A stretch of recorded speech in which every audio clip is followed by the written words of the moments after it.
Good morning. The 15th plenary meeting of the General Assembly is called to order.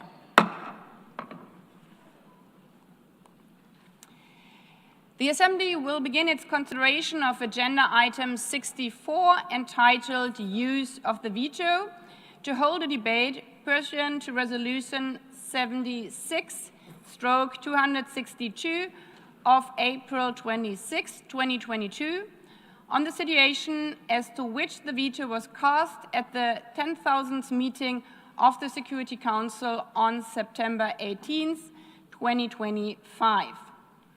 The documentation under this item is listed in the Journal of the United Nations. I will now make a statement as the President of the General Assembly.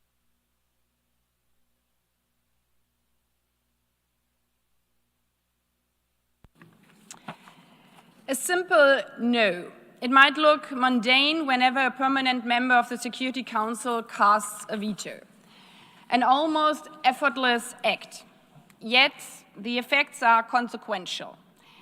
They reverberate far beyond the Security Council chamber, beyond New York, felt by communities across the world. A veto can extinguish hope for those trapped in conflict. It falls hardest on those who turn to the United Nations for peace, for relief, for a path out of suffering, for hope. And when it results in constant blockages, it can damage the credibility of this whole institution.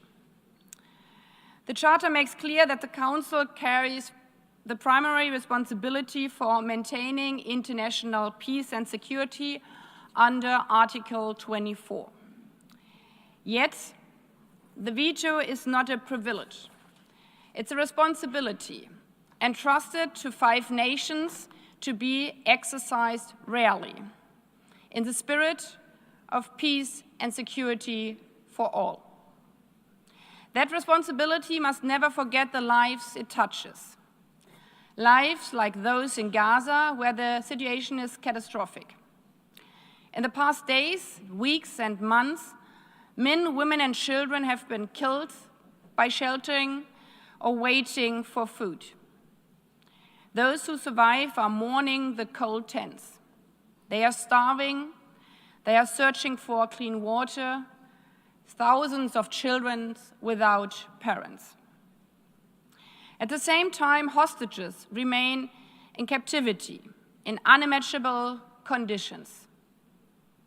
Their families wait in torment, not knowing whether they are alive or dead. A situation that is politically and morally unacceptable, and where the world is wondering where the United Nations is. The situation in Gaza is precisely the kind of crisis where the United Nations is called upon to act, where failure to act undermines the credibility of this organization itself. Therefore, we owe it not only to the people of Gaza, but also to our institution, if we are to preserve faith in it, to act now. Especially as it's clear what must be done. The world calls for an immediate ceasefire, for unhindered access to humanitarian aid, and for the immediate release of all hostages. As a deeply regrettable deadlock of the principal organ of the United Nations tasked with maintaining peace and security erodes global trust in the United Nations itself, it is therefore important that today member states take up this responsibility by bringing this topic to the General Assembly, the heart of the United Nations, through the debate on the use of the veto. The veto initiative, as many of you know, existed since 2022. In that time, 20 vetoes have been cast. And each time, the General Assembly has stepped in to provide an essential measure of accountability as the United Nations' most representative organ, which is empowered by Article 10 of the Charter to deliberate on matters of peace and security. Each time this assembly has been convened, It ensured that the veto is not exercised in silence, but subject to the scrutiny of the international community. Excellencies, also today the Assembly underlines by this plenary meeting that it's not the United Nations as an institution failing on Gaza. UN staff is even risking their lives to overcome the blockage of humanitarian aid. And the wider membership of this organization has spoken with clarity. The resolution vetoed in the Security Council contained the core demands that were already adopted by this Assembly. An immediate, unconditional and permanent ceasefire respected by all parties. The immediate and dignified release of all hostages held by Hamas and other groups. And the immediate lifting of all restrictions on the entry and distribution of humanitarian aid throughout Gaza, delivered safely and at scale by the United Nations and its partners in respect to international humanitarian law and its obligations. These same demands were reaffirmed only weeks ago in the New York Declaration, endorsed by a large majority of states. And the good news is that since the moment the veto debate has been put on the agenda, these demands, together with last week's high-level international conference on the two-state solution, have already had an impact, including the clear call that annexation will never be accepted.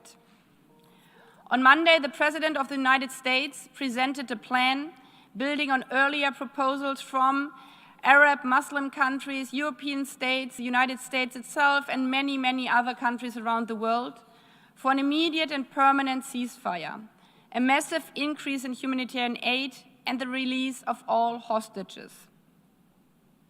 These calls now have to be implemented without delay or reservation by both the Israeli government and Hamas. If implemented, it would finally offer the opportunity to end the war in Gaza. As outlined by the many GA resolutions, we must seize this chance to end the suffering in Gaza now. The Israeli-Palestinian conflict cannot be resolved through endless war, permanent occupation, or recurrent terror. The only path to lasting peace, security, and dignity for both Palestinians and Israelis is a two-state solution. After the war, as many countries and the General Assembly underlined at the beginning of this week, we need sustained dialogue, credible negotiation, and tangible steps towards realizing the two-state solution, in line with the UN Charter, international law, relevant UN resolutions, and the New York Declaration. That is the path to justice, that is the path to peace, and that is how we uphold the principles and the credibility of this organization.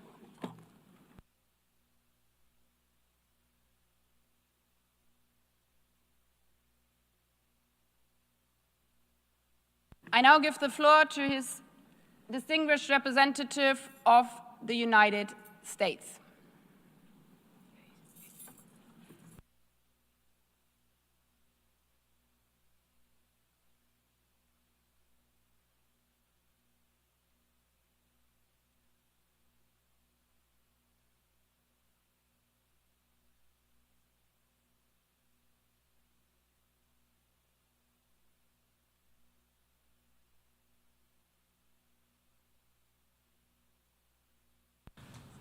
Thank you, Madam President.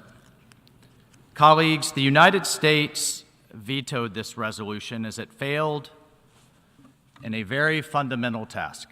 It failed to condemn Hamas, and it failed to recognize Israel's right to defend itself, amongst other serious defects. Council members ignored when the United States made it clear that this resolution was unacceptable. Hamas continues to this day, right now as we speak, to hold 48 hostages. Those who remain alive are captive in a living hell. We have seen the chilling videos, we have seen the images of how Hamas is starving these hostages, how they're forcing them to dig their own graves on camera. We have heard just yesterday, I met with two survivors, and we have heard their heart-rending testimony. We have heard from the freed hostages as well on how Hamas has brutalized and sexually assaulted them during their captivity. The reality is that Hamas is responsible for starting and continuing this war. Israel has repeatedly accepted proposed terms that would end the war, including just this week on Monday, September 29th, just 48 hours ago, with President Trump at the White House. President Trump's comprehensive plan to end the Gaza conflict sets a path forward for the immediate end of the war, the immediate release of all 48 hostages, the complete disarmament of Hamas, the demilitarization of the Gaza Strip, and the economic redevelopment of Gaza. This plan, which has been accepted by Israel and has broad support from a number of partners, from a number of Arab states, from Muslim-majority states, from Turkey, from Indonesia, will allow Gaza to begin a peaceful and prosperous future while ensuring that Hamas no longer threatens Israel, while ensuring that this can never happen again. We urge Hamas to accept the deal on the table. We call on all member states to give this plan their full support and demand that Hamas immediately accept this agreement. But turning back to the issue at hand, the resolution that the United States vetoed on September 18th had numerous serious defects beyond its failure to condemn Hamas. Essentially, the United States made it clear that we will not accept a resolution that does not condemn Hamas, that does not call on Hamas to disarm and leave the Gaza Strip, that does not call for an immediate release of hostages, does not acknowledge the problems with aid diversion in the Gaza Strip, and that makes any false equivalence between Israel's right to defend itself and the actions of Hamas. We vetoed the resolution because it did not meet these conditions. Colleagues, President Trump's plan offers us the opportunity to free the hostages, bring an end to this horrific conflict and all of its suffering, give the Gazans a future free from Hamas that they deserve, and pave the way for the entire Middle East to move to a new chapter of peace and prosperity. And we call upon all of you, all member states, to join us in supporting it. So my question to you all, where is the outcry? Where are the demands for Hamas to accept this offer of peace? Where are the demands for Hamas to end the suffering? They could end it today by accepting this offer. And by doing that, we all together can ensure that this never, ever happens again. Madam President, I thank you. I thank the distinguished representative of the United States. And since this was his first statement in the Assembly, I would also like to take this opportunity to welcome you, dear Ambassador, to the General Assembly. Welcome His Excellency Mike Walf. I now give the floor to the next speaker, the observer of the Observer State of Palestine.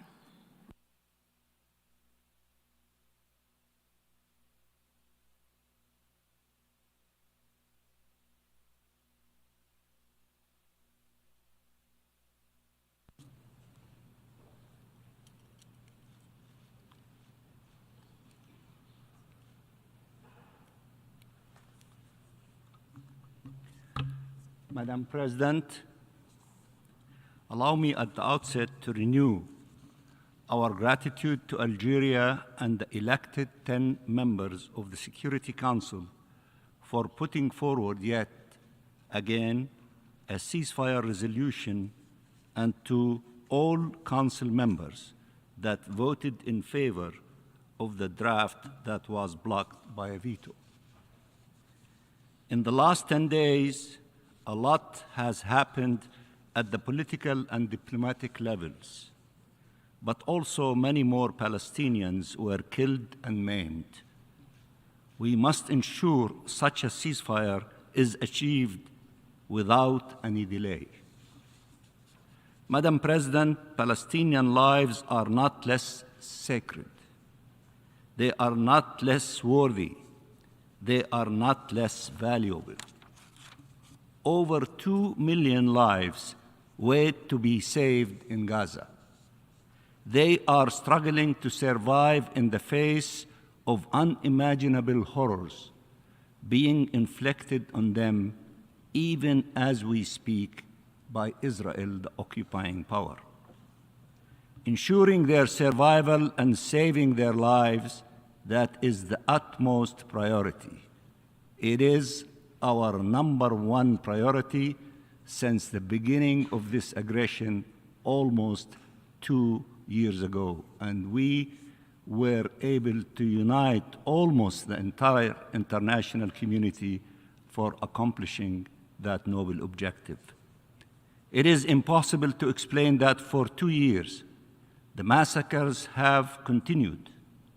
We have a duty to bring the killing to an end, to bring the genocide to an end. Ceasefire saves lives. It saves Palestinian lives.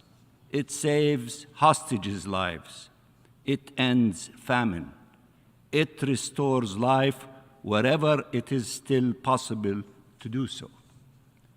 Over the course of the last week, the entire world rallied around clear objectives as a culmination of 2 years of outrage and grief, and of collective efforts aimed at finally bringing this nightmare to an end. From countries that recognize the state of Palestine, we thank all of them and urge others to follow them. To those who adopted measures to end the war and occupation, to those who pledged their political and financial and humanitarian support, to those who pledged protection to end the famine and stop the massacres. From the Madrid group to the Hague group, to the countries that gathered at the International Peace Conference co-chaired by Saudi Arabia and France, and endorsed the New York Declaration and took part in the Global Alliance for the implementation of the two-state solution, the world mobilized for an end of the war on the Palestinian people, for the self-determination of the Palestinian people, for an independent and sovereign Palestinian state, for the two-state solution. They mobilized for peace. They mobilized for peace. Palestine is committed to the full implementation of the New York Declaration. So are you, because you voted overwhelmingly to adopt the New York Declaration, which charts a clear and irreversible path to freedom, peace, and regional integration. It will do its part and expects and urges others to do theirs. Madam President, High-Level Week also witnessed important discussions between President Trump and regional leaders to end the war and advance peace. We welcome the important efforts of President Trump to end the bloodshed and save lives. We also welcome his clear rejection of annexation of Palestinian land and of forcible displacement of the Palestinian people that was reflected in the plan he announced. Ending the onslaught is the most sacred goal given the horrors that every day brings upon 2 million Palestinian children, women, and men in Gaza struggling to survive. We hope that Qatar, Egypt, and Turkey, which are currently discussing with Hamas, will succeed in their mediation efforts to bring an end to the bloodshed in Gaza. We reiterate Palestine's readiness to work with President Trump and the US administration, with Saudi Arabia and regional actors, with European and international partners in the pursuit of an immediate end of the war and the massacres, a surge of all necessary humanitarian aid and protection for our people, the release of hostages and prisoners, an end of the famine, full Israeli withdrawal, the independence of the State of Palestine, the realization of the rights of our people, and just and lasting peace in our region. As was stated by the United States, it is for Palestinians to govern themselves. And as reaffirmed by the Security Council, the West Bank, the Gaza Strip, must be reunified under the Palestinian National Authority. There is a critical role for regional and international actors and mechanism in support of Palestinian governance and independence, statehood, and not as a substitute to them. Not as a substitute to them. Our ability to work together will be critical for success. The task before us is monumental and will require collective and coordinated efforts. Madam President, there were plans before, but there was never such momentum for peace demanded by the duty we all share to bring an end to the horrors our region witnessed the last 2 years and to end the colossal human suffering that shames us all. What is the measure of success? It is Palestinian self-determination and the independence of the State of Palestine. That is the single most important contribution to peace and a legacy-defining achievement. It will change the face of the region and the fate of its peoples. It will lead to the implementation of the two-state solution and to the peace and stability we all need. It will pave the way for regional integration, a prospect many thought and still think impossible, and that is within grasp if we collectively decide to rid this region of wars and occupation and finally choose shared peace, shared security, and shared prosperity. It is time to end this conflict once and for all, so people never experience such pain and loss again, and all peoples can live in peace and security. Peace 1 billion times much better than war. Peace saves lives, war takes lives away from us. Madam President, the Palestinian people have a right to life, to liberty, to security, and to dignity. All peoples have a right to live in peace and security. What we need is not a pause in the violence and the injustice, but an end to all of it. Violence is an impasse. It must not be fueled nor tolerated. It must be stopped. And the Palestinian people must be availed protection without delay, protection for their lives, their dignity, their humanity. We will not relent in our rejection of violence against civilians, Palestinian and Israeli. This is a legal, political, moral principle we will not abandon.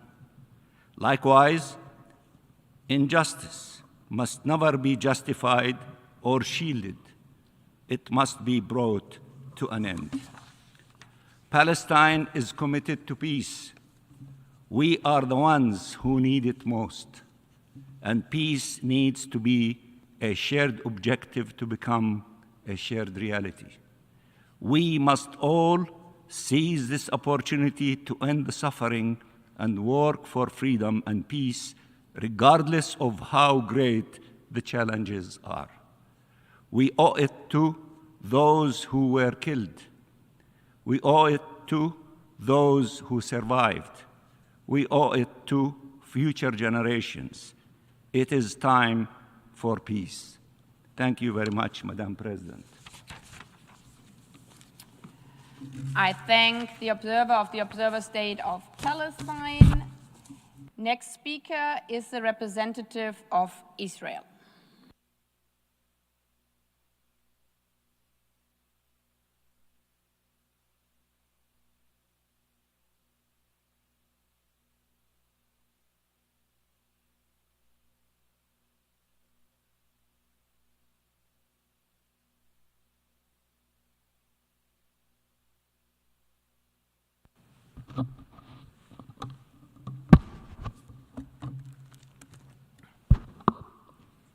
Madam President, on Monday, President Trump put forward a roadmap to peace.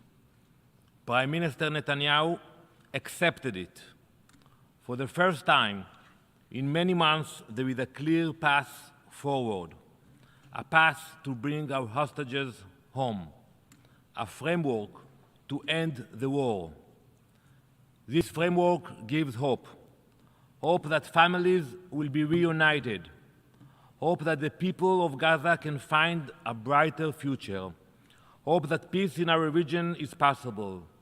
It is an opportunity for nations to choose action over theater, to support practical steps toward peace. Many countries have already pledged their support. Hamas has not yet accepted it. The decision is theirs, but they should know this. It can be done the easy way, or it can be done the hard way, but it will be done. If they reject the plan, Israel will finish the job and bring every hostage home. This is what action looks like. President Trump and his team worked day and night. They listened. They built a roadmap based on reality on the ground. Meanwhile, here in this assembly, we have seen great shows of theater, long speeches, grand declarations, staged walkouts.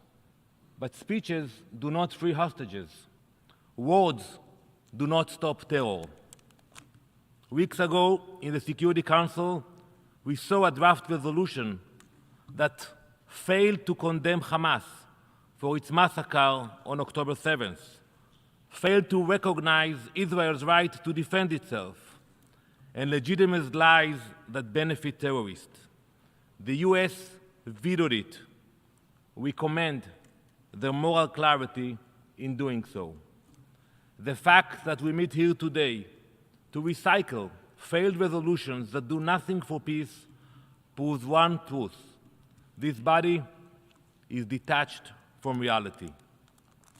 Israel accepted the roadmap because it meets our clear goals to bring the hostages home, to dismantle Hamas, and to guard against renewed aggression. But let me be clear, it is not Israel's plan. It is by no means perfect for us. It has required significant compromise and difficult choices. Believe me, it is not easy to make these concessions. With a heavy heart, we agreed to release 250 convicted terrorists serving life sentences and 1,700 terrorists detained since the war began. With painful reluctance, we agreed to possible amnesty for Hamas leaders, the men behind October 7th. At great cost, we agreed to a phased withdrawal from Gaza. Despite these dilemmas, Israel has said yes. Many Arab states are welcoming it. Western democracies are supporting it. This is a coalition effort, not a unilateral move. Madam President, Israel has suffered. October 7th scarred our nation. children murdered, families destroyed, communities burned, yet Israel has chosen compromise for the sake of peace. So let us shift our focus this morning to where it should be. The attention of this Assembly and of the world must be on the roadmap that was presented. It is time for this Assembly and for every state that claims to want peace to apply pressure on Hamas. Demand their answer. Demand the release of the hostages. Demand disarmament. Madam President, Israel fights for its security, but also for its future. Our future is not endless war. Our future is peace. To see the day when the hostages return, when Hamas is dismantled, and when the tyranny of terror is ended once and for all. Enough with the UN theater. Enough with the meaningless bureaucracy. This chamber has become a stage. The scripts written in advance, the votes are decided before a word is spoken. Some of you today will continue with that, will ignore the roadmap on the table, and spend time on empty gestures. So instead of wasting time, I will do something that matters. While you perform, I will pray. Tonight, Jews around the world will gather for Yom Kippur, the holiest day of our year. Together, we will rise and plead, Avinu Malkenu, our Father, our King, release the captives. For us, this is not only a prayer, it is a vow. We will bring them home, either the easy way or the hard way, but it will be done. I will read an ancient prayer for the release of our hostages.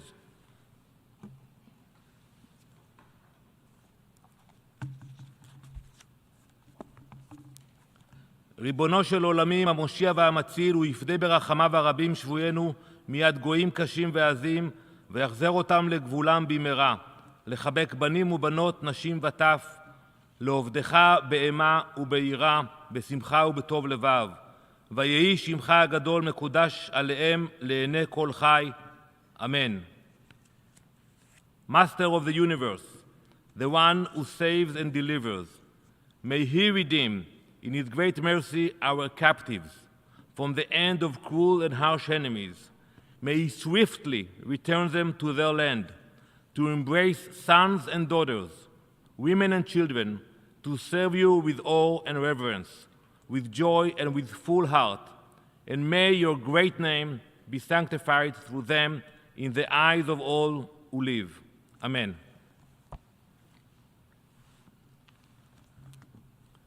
May these words be heard not only in our synagogues tonight, but in your hearts as well. May this prayer remind you to keep the pressure on Hamas. May this prayer bring the hostages home, and with them, peace to our region. Thank you, Madam President. I thank the distinguished representative of Israel. I now give the floor to His Excellency Bruno Rodriguez Parilla, Minister of Foreign Affairs of Cuba.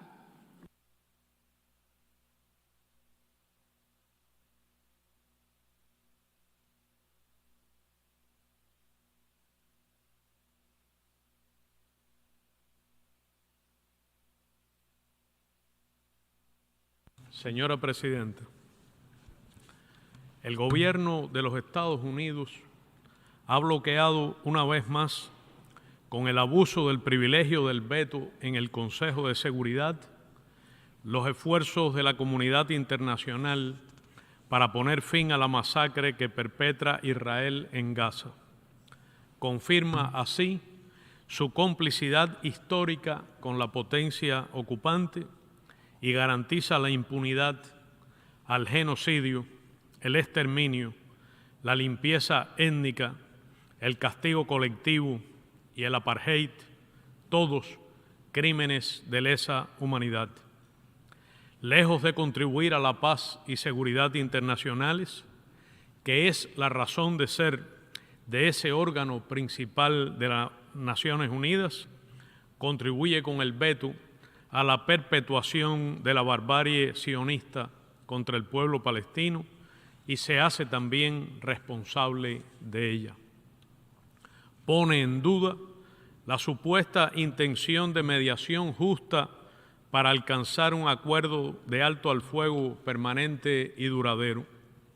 El sostenido apoyo político, militar, logístico y financiero de Estados Unidos a Israel es clara expresión del doble rasero y del sesgo que caracteriza a la política estadounidense. También lo son la reciente visita a Israel del secretario de Estado estadounidense en respaldo al crimen y la intención de silenciar la voz de nuestros hermanos palestinos en este foro universal. La decisión unilateral y arbitraria de revocar y denegar las visas a los integrantes de la delegación palestina, que impidió su debida participación en el segmento de alto nivel del 80º periodo de sesiones de esta Asamblea General, transgrede el acuerdo sobre la sede de 1947. 15 palestinos mueren cada día por desnutrición, 12 de ellos son niños, rehenes de una operación colonial de asentamiento y desplazamiento forzado del territorio que les pertenece. Se estima que al menos 132.000 niños menores de 5 años sufren desnutrición aguda y más de 43.000 corren el riesgo de morir. El número total de fallecidos confirmados por causa de la agresión israelí solo en la franja de Gaza y desde octubre de 2023 asciende a 66.148 muertos, a los que se suman 168.716 heridos y mutilados. Es inadmisible que Israel continúe utilizando el hambre, la entrega de alimentos y la ayuda humanitaria como armas de guerra. Privar de agua, electricidad, medicamentos y combustible a una población civil sitiada no es una estrategia militar, sino un crimen de lesa humanidad, un castigo colectivo, un genocidio. El desprecio del gobierno de Israel por los propósitos y principios de la Carta de las Naciones Unidas, el derecho internacional humanitario y los llamados de paz de la comunidad internacional ha guiado también sus ataques contra otros países del Medio Oriente como Líbano, Siria, Irán y Yemen. El caso más reciente, la violación de la soberanía del Estado de Qatar, nación que ha desempeñado un papel constructivo en los esfuerzos de mediación, constituye un ejemplo más de la agresividad del régimen sionista contra los estados vecinos. Urge un cese al fuego inmediato y permanente en la Franja de Gaza y la retirada de las fuerzas de ocupación israelíes. Israel debe permitir el acceso de ayuda humanitaria suficiente, sin condiciones ni límites, y debe autorizar la labor indispensable de UNRWA. Cuba reafirma su compromiso y apoyo a la causa palestina y reitera su firme condena al genocidio que perpetra Israel en Gaza con el fin de exterminar o expulsar a la población de ese territorio ocupado. Reafirma la convicción de que solo mediante la solución de dos estados, con la creación de un Estado palestino independiente y soberano dentro de las fronteras anteriores a 1967, con Jerusalén Oriental como su capital, que garantice el derecho al retorno de los refugiados, se podrá alcanzar una paz justa y duradera. Los acuerdos y compromisos alcanzados durante la Conferencia Internacional de Alto Nivel para la implementación de la solución de dos estados deben implementarse sin dilación. Es momento de admitir ya a Palestina como miembro de pleno derecho de esta organización. Si el Consejo de Seguridad, impotente ante el abuso del privilegio irritante del veto, persiste en imponerse como obstáculo para esa aspiración, esta Asamblea General, como órgano más universal y representativo de la comunidad internacional, debe declarar ese derecho de modo inequívoco y singularizar al que lo impide con el mayor rigor político. La Asamblea General puede hacer más. La Asamblea está en capacidad de declarar al genocidio y al apartheid que comete Israel como lo que son, crímenes de lesa humanidad. Puede instar a los Estados miembros a imponer un embargo de armas contra Israel y a excluir a ese país de la participación en las organizaciones y conferencias internacionales bajo los auspicios de las Naciones Unidas. Debe exigir la apertura de todos los cruces fronterizos, vías de entrada y corredores humanitarios para garantizar el acceso humanitario seguro y sin restricciones y bajo la supervisión directa de la ONU, e instar a los Estados en condiciones de hacerlo a brindar asistencia humanitaria a la población palestina. Con ese fin, frente a otras propuestas y ante la impotencia del Consejo de Seguridad, se debe considerar convocar una sesión reanudada del 10º periodo extraordinario de emergencia de la Asamblea General, en la cual se pueda analizar y aprobar por voluntad mayoritaria un conjunto integral de medidas que ponga fin a la inacción de las Naciones Unidas.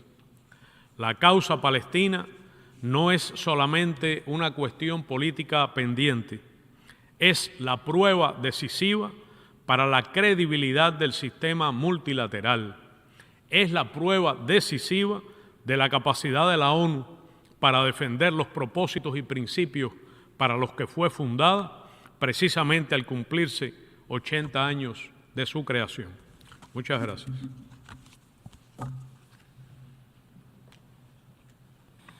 I thank the distinguished representative and the Minister of Cuba. I now give the floor to the distinguished representative of Denmark on behalf of the elected 10 members of the United Nations Security Council.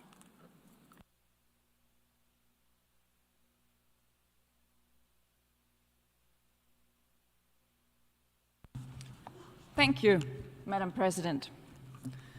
Madam President, I have the honor to deliver this statement on behalf of the 10 elected members of the Security Council, namely Algeria, Greece, Guyana, Pakistan, Panama, the Republic of Korea, Sierra Leone, Slovenia, Somalia, and my own country, Denmark. We, the E10, were elected by this very assembly and entrusted with the solemn responsibility to maintain peace and security. It was in this spirit that we put forward a draft resolution aimed at addressing the catastrophic humanitarian situation in Gaza, including the declaration of famine in Gaza City, while also demanding the release of all remaining hostages held by Hamas, suffering in captivity since the horrific attacks on October 7th. Madam President, for nearly 2 years, civilians in Gaza have endured a humanitarian crisis of catastrophic proportions. Vast areas lie in ruins, homes, schools, hospitals, all reduced to rubble. Civilians have been forced to flee repeatedly, and the majority of the population is now displaced with little access to safety or shelter. Hospitals are collapsing under impossible strain. All the while, aid deliveries remain heavily restricted, food rots on the border, while civilians starve on the other side. We're now all painfully aware that famine is present in Gaza. Entire families face daily shortages of food, clean water, medicine, and fuel. Children in particular bear the brunt, suffering from starvation, malnutrition, and disease. Meanwhile, the Israeli military campaign continues to expand in scope and intensity, particularly in Gaza City. The longer the conflict continues unmitigated, the deeper the humanitarian catastrophe will grow, and the greater the risk of further regional escalation. As elected members, we believe that the Council should not remain silent in the face of such devastation. When civilians are subject to relentless suffering, it is our duty to respond with resolve. Madam President, the draft resolution had 3 urgent demands. Demands that many in this Assembly have made time and time again. First, an immediate, unconditional, and permanent ceasefire in Gaza, respected by all parties. Second, the immediate, dignified, and unconditional release of all hostages held by Hamas and other groups. And third, that the government of Israel immediately and unconditionally lifts all restrictions on the entry of humanitarian aid into Gaza and ensures its safe and unhindered distribution to the population in need of such assistance, in line with international humanitarian law. Madam President, 14 members of the Council voted in favor of the draft resolution, with only 1 member voting against. We deeply regret that it was not adopted, and that as a result, the Council was once again prevented from responding to the urgent needs in Gaza, and the suffering in the territory has been prolonged. We are encouraged now by recent indications of progress in the negotiations for a ceasefire. We welcome these efforts and hope that they will lead to a conclusive end to the hostilities in Gaza. In closing, the elected 10 members of the Security Council remain undeterred in our commitment to upholding the mandate of the Council to maintain international peace and security, to representing the will and the expectations of this Assembly. I thank you, Madam President. I thank the distinguished representative of Denmark on behalf of the 10 elected members of the United Nations Security Council. I give the floor to the distinguished representative of the European Union on behalf of the European Union and its member states.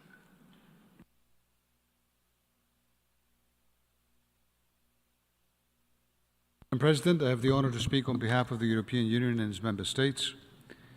We thank you, President, for convening this debate following the vote in the Security Council on 18 September 2025.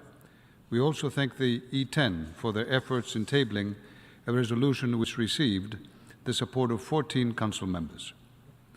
The European Union welcomes President Trump's commitment to ending the war in Gaza, which offers a way out of this devastating conflict, ensuring an immediate ceasefire and release of all remaining hostages, and guaranteeing the provision of full humanitarian assistance to the Gaza Strip, with a central role for the UN and its agencies, all elements that have long constituted core European Union priorities.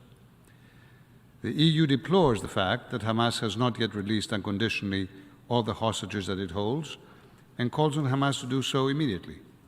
It also deplores the catastrophic humanitarian situation in Gaza, the unacceptable number of civilian casualties, especially children, and the levels of starvation.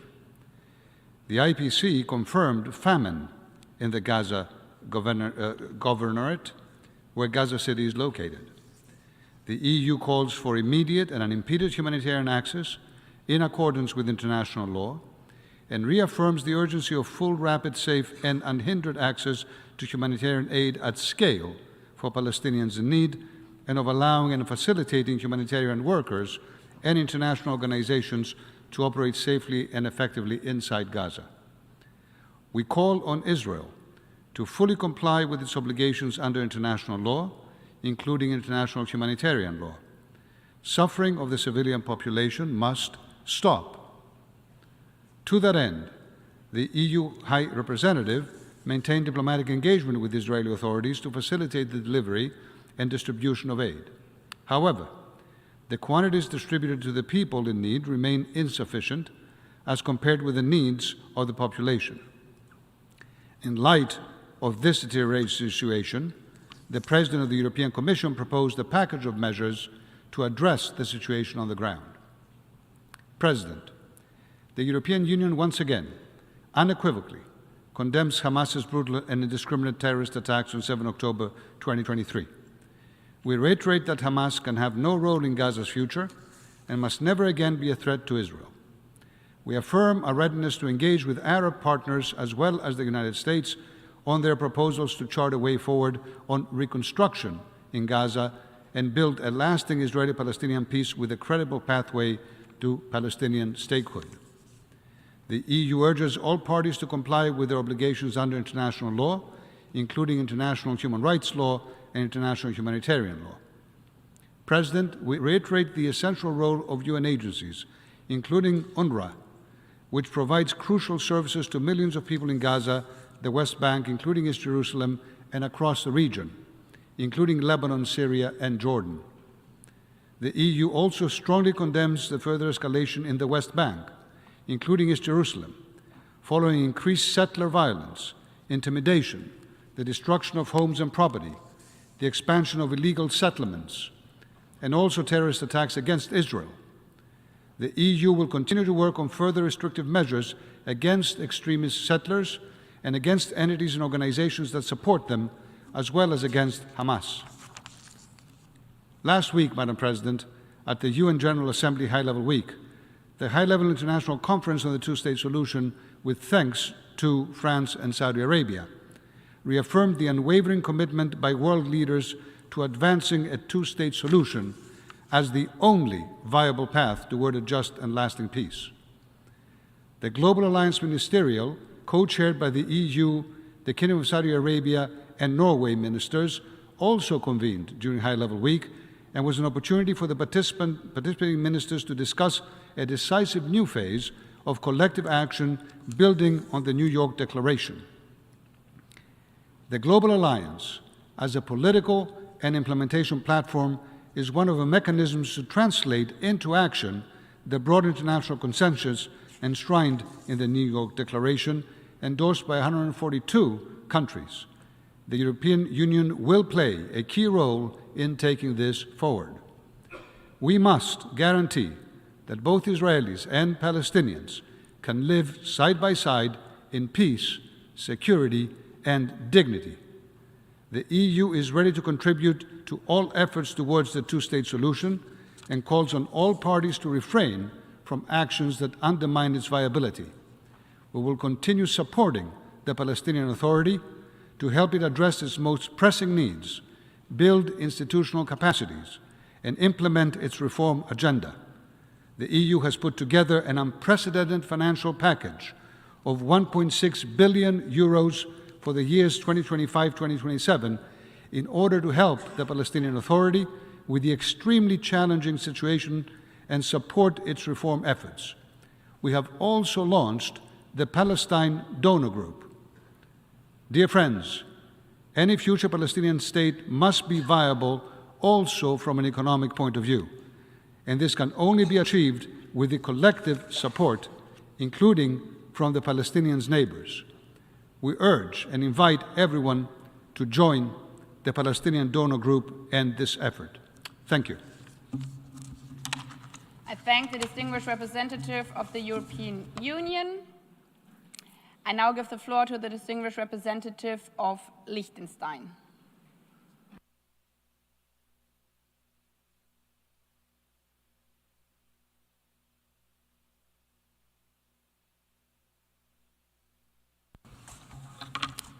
Madam President, thank you so much for convening us under the veto initiative. As today's debate makes clear, the initiative applies to all vetoes, and plenary meetings will be held if no emergency special session is held within 10 working days of the veto cast. Thanks also to the Security Council for producing the special report and to the delegation casting the veto for addressing this Assembly today. Madam President, the 8th draft resolution since October 23 to be vetoed on the situation in Gaza marks another violation of our collective commitment. Only months ago, the General Assembly, in its revitalization resolution, decided to support credible, timely, and decisive action by the Security Council and called on member states to refrain from measures impeding action to prevent or end the commission of genocide, crimes against humanity, or war crimes. The veto cast 2 weeks ago prevented the Council from taking this action. In this context, it is remarkable that the same state that cast the veto is pursuing a peace plan that, at first glance, meets many of the objectives laid out in the vetoed resolution. Liechtenstein strongly supports an immediate cessation of hostilities that protects civilian life, ends the suffering in Gaza, ensures the immediate release of the hostages, guarantees the unhindered delivery of humanitarian aid, prevents the occupation or annexation of Gaza and the West Bank, and reinforces the two-state solution. We welcome the call echoed in the New York Declaration, which Liechtenstein has endorsed, that Hamas should end its rule in Gaza and disarm. The parties to the conflict should urgently work together towards an agreement on the basis of this plan. It is long past time to end the civilian suffering in Gaza. Madam President, we encourage those behind an agreement to end the war to bring the agreement to the Security Council for formal adoption.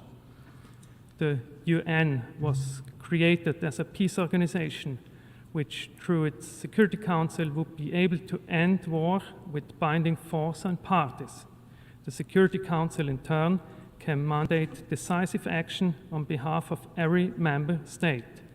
Liechtenstein again urges timely and decisive action by the Security Council, and if this is not forthcoming, urgent action by this Assembly, especially since many previous agreements were never fully implemented. Madam President, all those committed to ending the war in Gaza must act on the simple maxim: there is no peace without justice. In the Rome Statute of the Criminal International Court, states have agreed that those who commit such crimes should, as a priority, be tried in the domestic legal system. It is only when this is not possible that we must resort to international judicial institutions, with the purpose not only of ending the war, but to demonstrate beyond doubt that it should never have been waged. Madam President, Liechtenstein mourns for all those needlessly killed in this conflict, mothers, fathers, sons, and daughters, by weapons of war and through starvation. To hold perpetrators accountable is the least we can do in service of their memory. It is time to begin the process of making sense of the senseless, to uphold the promise made to all those who mourn their lost children, as it was to Abraham, for Jews, Muslims, and Christians alike. I thank you. I thank the distinguished representative of Liechtenstein. I now give the floor to the distinguished representative of Luxembourg.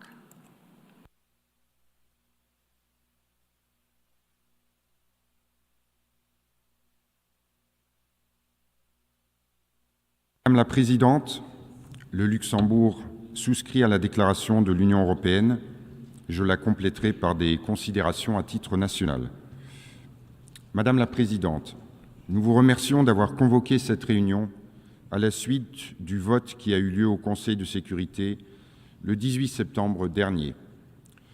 Nous regrettons le veto des États-Unis qui a empêché une nouvelle fois l'adoption d'une résolution concernant Gaza proposée par les 10 membres élus du Conseil. Nous saluons les efforts déployés sous la coordination du Danemark par les E10, dont le projet de résolution a recueilli le vote favorable de 14 membres du Conseil. Ce projet de résolution centré sur les enjeux humanitaires n'a pas été adopté alors que la population à Gaza est en proie à une détresse absolue. famine, déplacements forcés répétés et attaques jour et nuit contre les civils, les hôpitaux, les journalistes. Nul ne peut rester indifférent face à une telle catastrophe. Le veto a bloqué l'adoption d'un texte incluant 3 exigences qui pourtant devraient faire l'objet d'un consensus international. Premièrement, un cessez-le-feu immédiat, inconditionnel et permanent. Deuxièmement, la libération immédiate et inconditionnelle de tous les otages détenus par le Hamas et d'autres groupes. Et troisièmement, le respect par Israël de ses obligations juridiques internationales et la levée sans délai et sans condition de toutes les restrictions mises à l'entrée de l'aide humanitaire à Gaza. Le Luxembourg exhorte toutes les parties à respecter pleinement leurs obligations en vertu du droit international et du droit international humanitaire, ainsi que les principes fondamentaux de l'action humanitaire. L'aide humanitaire ne doit jamais être instrumentalisée à des fins politiques ou militaires, et elle doit impérativement parvenir aux civils qui en ont besoin de manière vitale. À cet égard, le rôle des Nations Unies et de ses agences, et notamment de l'UNRWA, est indispensable pour venir en aide aux populations de Gaza, de Cisjordanie et de l'ensemble de la région. Madame la Présidente, agissons ensemble avec détermination pour briser le cycle de la violence. Rien ne justifie la poursuite de la guerre à Gaza. Plus que jamais, la solidarité internationale doit prévaloir et toutes les vies doivent être protégées. Le Luxembourg s'y engage et notre objectif est clair: permettre à Israël et à la Palestine de vivre côte à côte, en paix et en sécurité, dans des frontières sûres et reconnues. C'est la raison pour laquelle le Luxembourg a reconnu l'État de Palestine le 22 septembre dernier à cette tribune dans le cadre de la conférence pour la mise en œuvre de la solution à 2 États. Le veto du 18 septembre n'a pas freiné la détermination de la communauté internationale à redoubler d'efforts pour garantir la viabilité de la solution à 2 États et à s'engager pour une paix juste, durable et globale au Moyen-Orient. Et nous espérons que le plan présenté par le président des États-Unis le 29 septembre dernier renforcera cette dynamique. Je vous remercie. I thank the distinguished representative of Luxembourg, and I now give the floor to the distinguished representative of Egypt.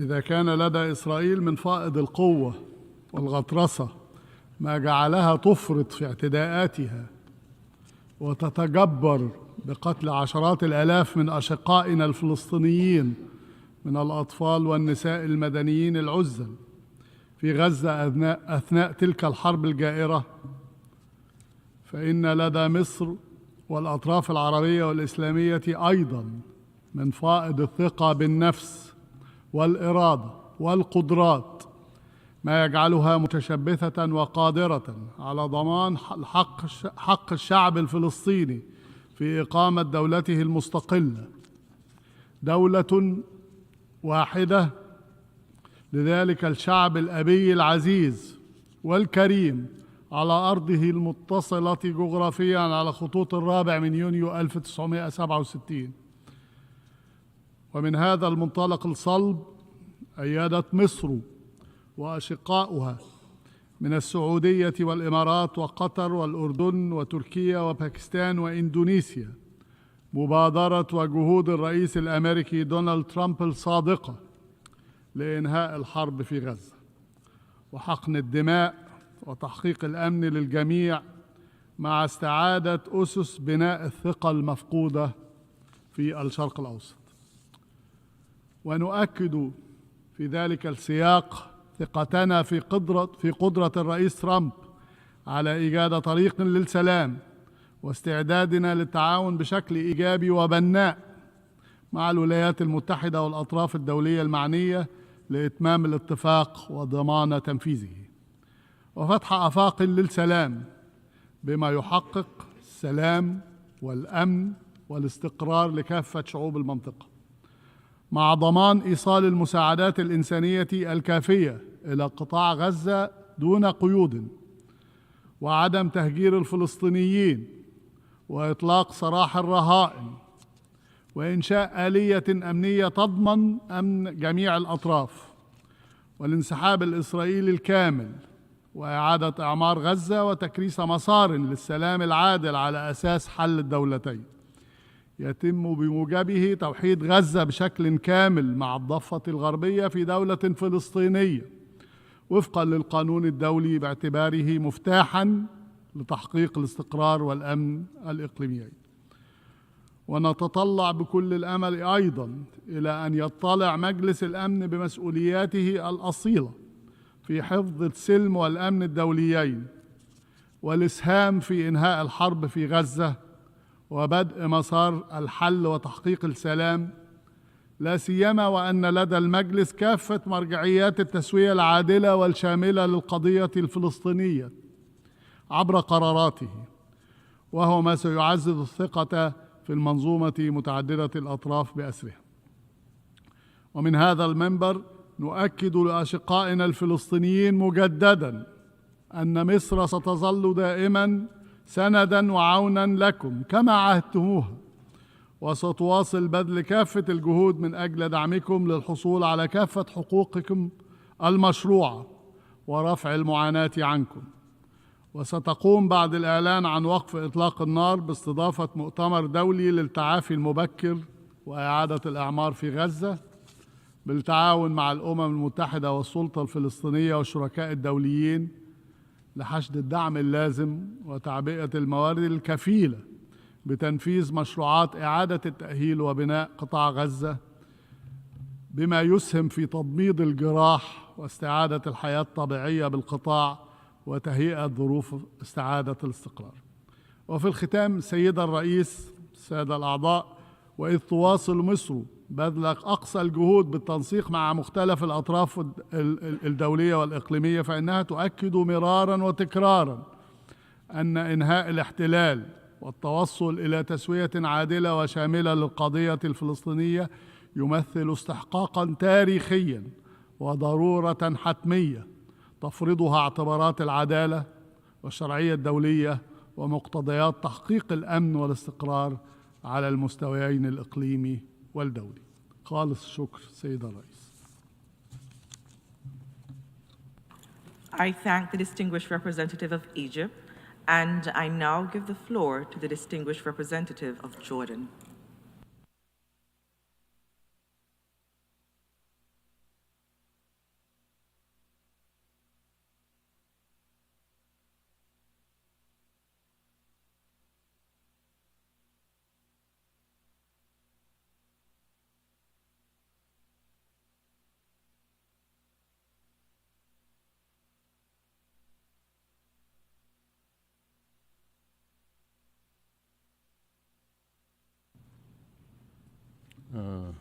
شكرا السيدة الرئيسة.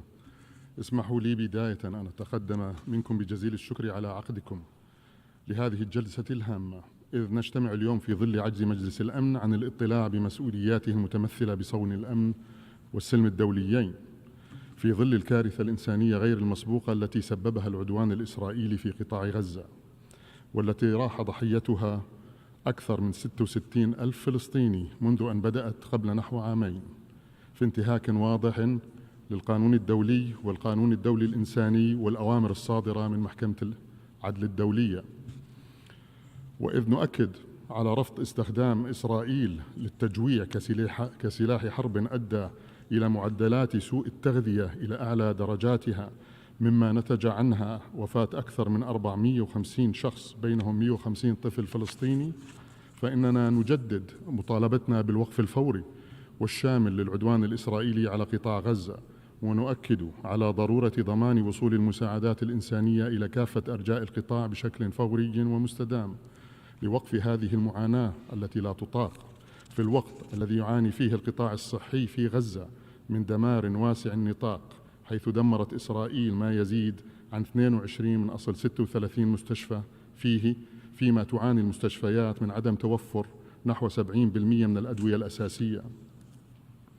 السيدة الرئيسة، نجدد بهذه المناسبة ترحيبنا بالدور القيادي للرئيس الأمريكي وجهوده الصادقة لإنهاء الحرب في قطاع غزة، ونثمن مقترحه لإنهاء الحرب وإعادة إعمار غزة ومنع تهجير الشعب الفلسطيني ودفع بالسلام الشامل، إضافة إلى إعلانه بأنه لن يسمح لإسرائيل بضم الضفة الغربية.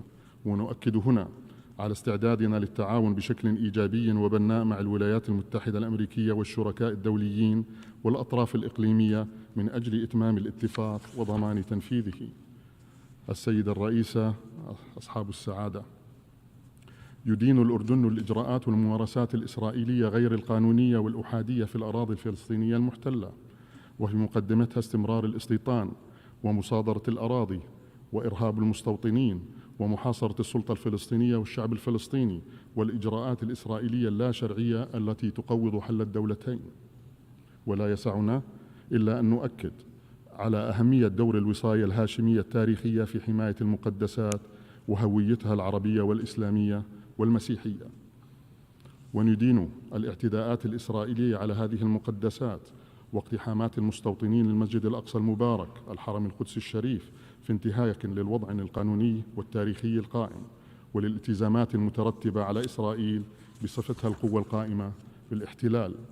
كما ونؤكد على جاهزية الأردن التامة لإرسال مئات الشاحنات يومياً إلى القطاع فور رفع إسرائيل القيود غير القانونية والتي تفرضها على وصول المساعدات الإنسانية. وفي هذا الإطار نشدد على دعم جميع الجهود التي تقوم بها جمهورية مصر العربية ودولة قطر والولايات المتحدة الأمريكية للتوصل لصفقة تفضي إلى وقف إطلاق النار في غزة. ولا يفوتنا أن نشيد بانعقاد المؤتمر الدولي حول التسوية السلمية وتنفيذ حل الدولتين في نيويورك على هامش أعمال الجمعية 80 وما تضمنه من اعترافات بالدولة الفلسطينية. ونجدد إشادتنا بجهود المملكة العربية السعودية الشقيقة والجمهورية الفرنسية الصديقة في رئاسة المؤتمر الدولي الرفيع لهذه التسوية وتنفيذ حل الدولتين. ختاما السيدة الرئيسة، نؤكد على أن حصول الشعب الفلسطيني على حقوقه المشروعة ركيزة رئيسية لتحقيق السلام والأمن الدوليين، ومنظمتنا هذه بكافة أجهزتها وصية عليها وضامنة لها، وعلى رأسها حقه في إقامات دولته الفلسطينية المستقلة ذات السيادة على خطوط 4 حزيران 1967 وعاصمتها القدس الشرقية على أساس حل الدولتين سبيلا وحيدا لتحقيق السلام العادل والدائم الذي يضمن حقوقه كاملة. شكرا سيدتي. I thank the distinguished representative of Jordan, and I now give the floor to the distinguished representative of Austria.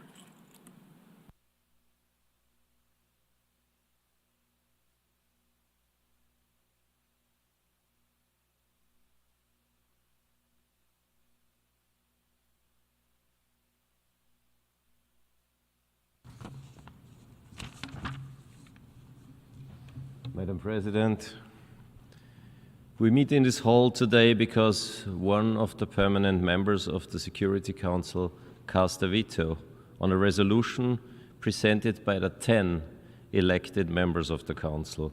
This is highly regrettable, particularly given the unity that was demonstrated by the other Council members in the face of the horrific humanitarian situation in Gaza. Members of the Security Council, and especially the permanent members, serve on behalf of all of us. They were conferred a special responsibility through the UN Charter. This is why Austria strongly supports the holding of today's debate in conformity with General Assembly Resolution 76/262. On substance, the humanitarian situation in Gaza is nothing short of catastrophic. Too many civilians, too many children have lost their lives. The suffering of the civilian population must stop immediately. For Austria, it is clear the attacks by Hamas on Israel on October 7th were horrible, beyond imaginable brutality. They must be condemned by all of us. At the same time, nothing justifies the devastating humanitarian catastrophe we are witnessing in Gaza. Civilians must be protected at all times. There is no justification for violating international law, including international humanitarian law. This war must end immediately, and all hostages must be freed now. And more humanitarian aid must reach the suffering civilians in Gaza without any further delay. We commend the efforts led by the United States and others to achieve a swift end to this war. With the latest US initiative, a concrete plan is now before us. It is now up to Hamas to release the hostages and lay down its arms.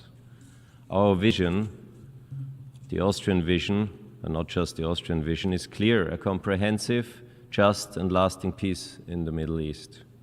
Two states, Israel and Palestine, living side by side in peace and security within recognized borders.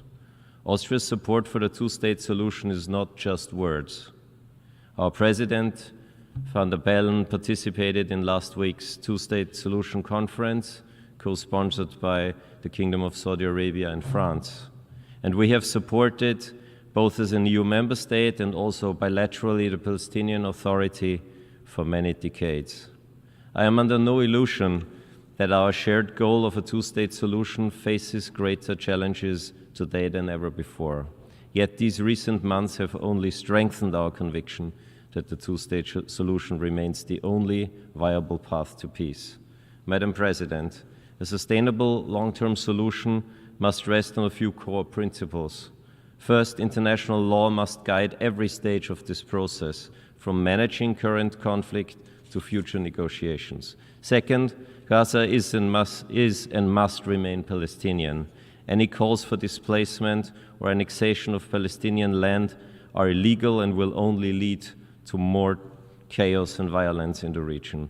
Third, Austria rejects any unilateral attempts to undermine the prospects for a two-state solution. The expansion of settlements in the occupied Palestinian territories, particularly in the West Bank, is a clear violation of international law and an obstacle to peace. We demand that Israel halts all construction of additional settlements. Today is also Yom Kippur. It's a day of forgiving each other. Maybe that's a good moment. And finally, the terror regime of Hamas has no place in Gaza's future. Hamas must not be part of any legitimate governance framework. Israel's security is legitimate, non-negotiable, and must be fully respected by all sides in this context. In conclusion, let me reiterate that we stand ready to work with our European, Israeli, Arab, and all other international partners to create the conditions for a viable peace process, one that delivers security, dignity, and prosperity for Israelis and Palestinians alike, and the whole region, and one that guarantees stability for the region and beyond. Thank you very much. I thank the distinguished representative of Austria, and I now give the floor to the distinguished representative of France.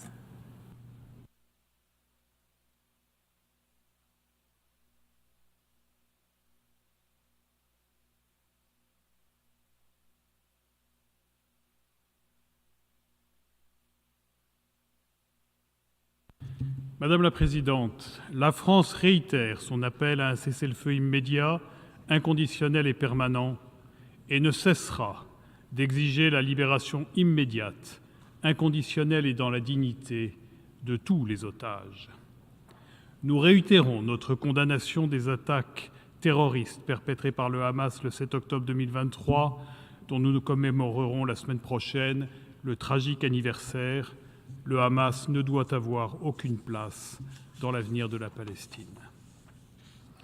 Madame la Présidente, la résolution présentée par les membres élus du Conseil de sécurité le 18 septembre avait exactement pour objectif de répondre à la catastrophe humanitaire inacceptable qui se déroule à Gaza, de réitérer l'urgence d'un cessez-le-feu et d'exiger la libération immédiate et inconditionnelle des otages. Ce texte n'a pu aboutir, nous le regrettons, La situation reste dramatique et il nous faut agir. Nous saluons le plan proposé lundi par le président Trump pour mettre fin à la guerre à Gaza et nous appelons les parties au conflit à s'en saisir sans délai pour rouvrir un horizon de paix et de sécurité collective dans la région. La France se tient prête à contribuer à la mise en œuvre de ce plan, conformément aux principes de la déclaration de New York sur la solution à deux États. La mise en œuvre de la solution à deux États passe par l'établissement d'un État palestinien souverain, dirigé par une autorité palestinienne réformée et renforcée. C'est la raison pour laquelle la France a lancé, aux côtés de 11 autres pays, une coalition d'urgence pour la viabilité financière de l'autorité palestinienne. L'objectif est de stabiliser ses finances et de préserver sa capacité à gouverner, à fournir des services essentiels et à maintenir la sécurité.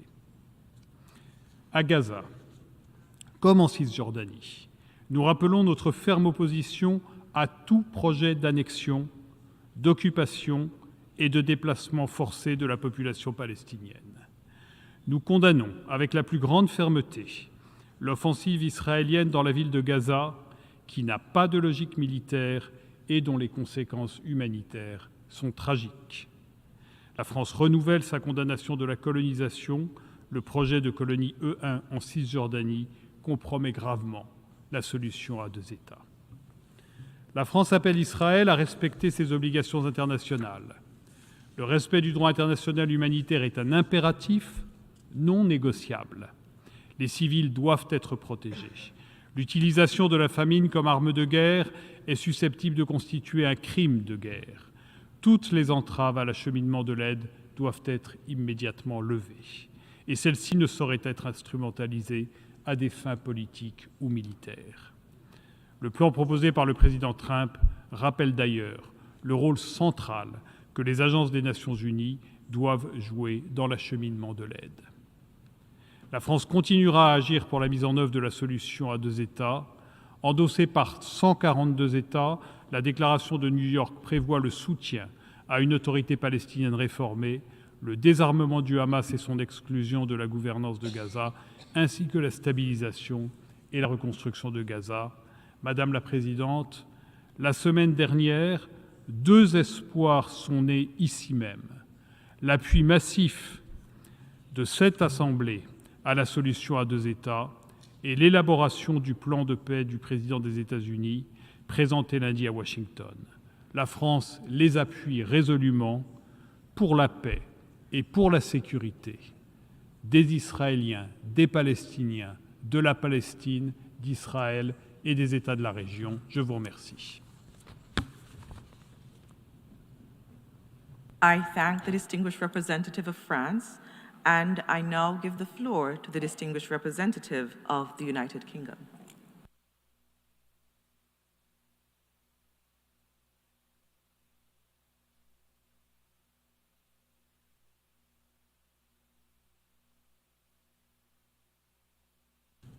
Thank you, President. The United Kingdom voted in favour of the draft Security Council resolution proposed for adoption on 18th of September, in line with our long-standing demand for urgent action to address the appalling humanitarian situation in Gaza, bring the hostages home, and end the conflict. Since Hamas's atrocities of October 7, hostages have been held in unimaginable conditions in Gaza. We reiterate our condemnation of Hamas and its terrorist ideology. Hamas must have no role in the future of Gaza. They need to disarm and end their rule. However, the path to peace must be through dialogue and diplomacy, not further bloodshed. The UK condemns Israel's reckless expansion of its military operation, which has already cost the lives of 65,000 Palestinians. We are witnessing an entirely man-made famine in Gaza and are shocked by images of starving Palestinians killed while desperately seeking scraps of food for their families. This is abhorrent. We urge Israel to ensure the protection of civilians and immediately lift its restrictions on the entry of aid. to allow the UN and humanitarian agencies to save lives, in line with its obligations under international humanitarian law. As my Prime Minister said this week, we welcome US efforts to develop a plan for sustainable peace. We call on all sides to come together and to work with the US administration to finalize this agreement and bring it into reality. Hamas should now agree to the plan and end the misery by laying down their arms and releasing all remaining hostages. Together with our international partners, we will continue to work to achieve consensus on a permanent end to the conflict and a pathway towards a peaceful future. President, the UK's historic recognition of the State of Palestine last week is part of our commitment to protecting the viability of a two-state solution, the only path to a just and lasting peace, and to security for Palestinians and Israelis alike. I thank you. I thank the distinguished representative of the United Kingdom, and I now give the floor to the distinguished representative of Indonesia.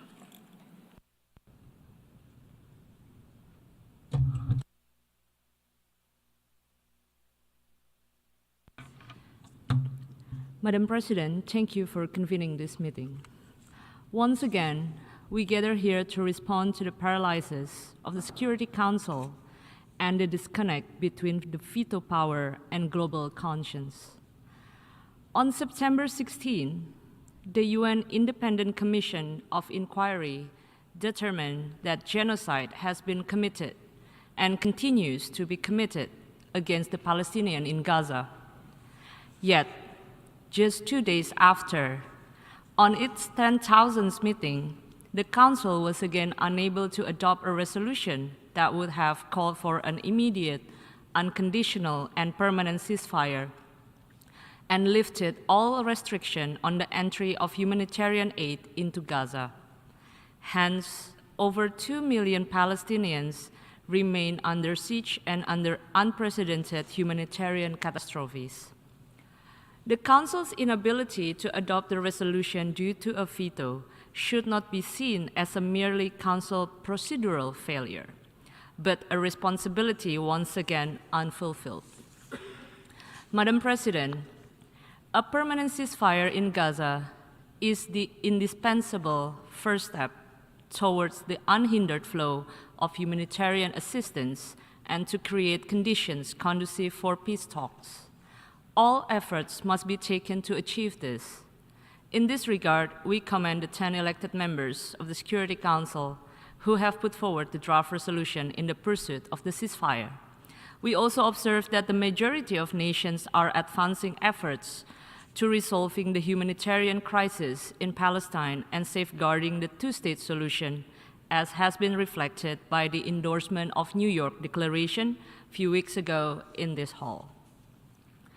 Mindful of different perspectives and approaches towards the peace process, it is important to underline that true peace is not one unilaterally imposed. It requires a genuine and inclusive process guided by internationally agreed parameters.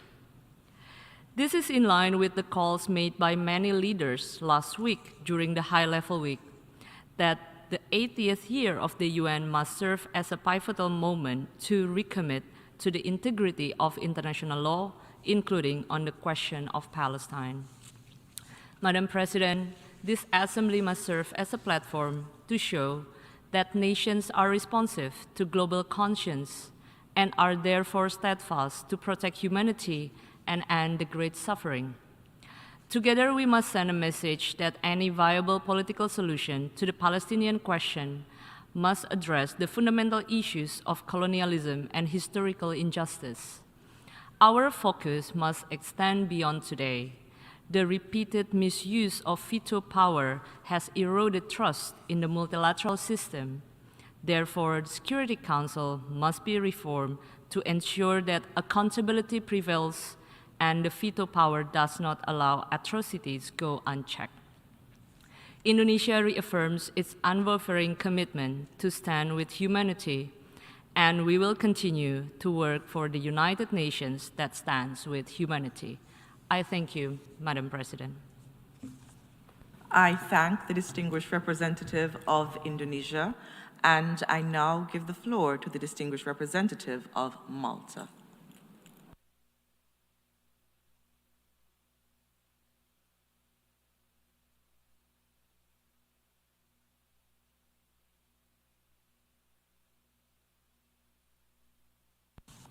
Madam President, Excellencies, Malta aligns with the statement delivered by the European Union, but I would like to make the following remarks in my national capacity.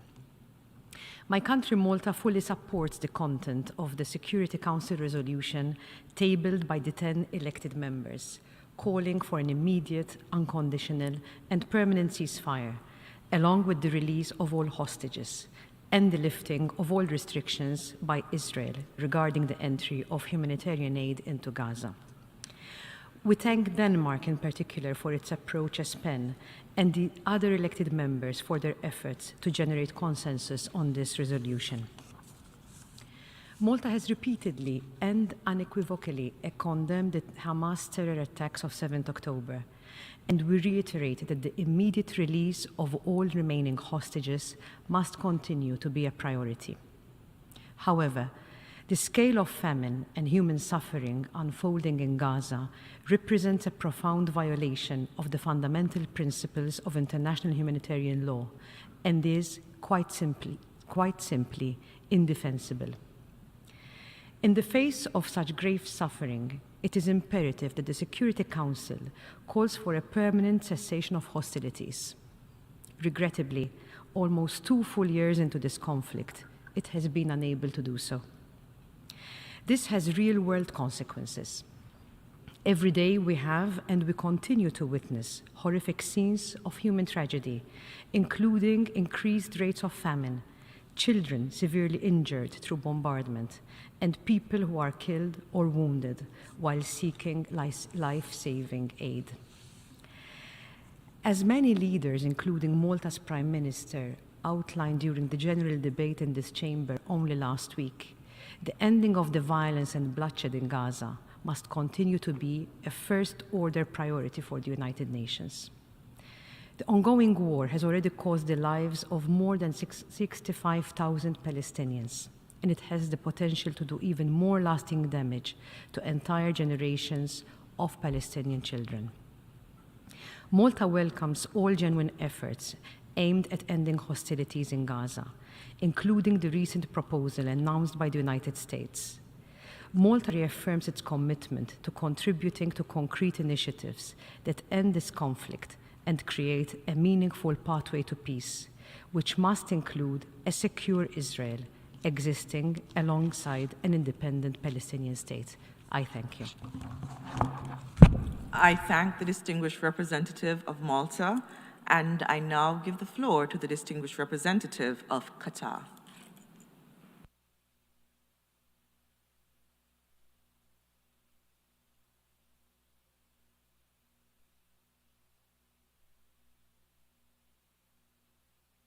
شكرا السيدة الرئيسة، أشكركم على عقد هذا الاجتماع الهام في إطار البند المعنون استخدام حق النقد.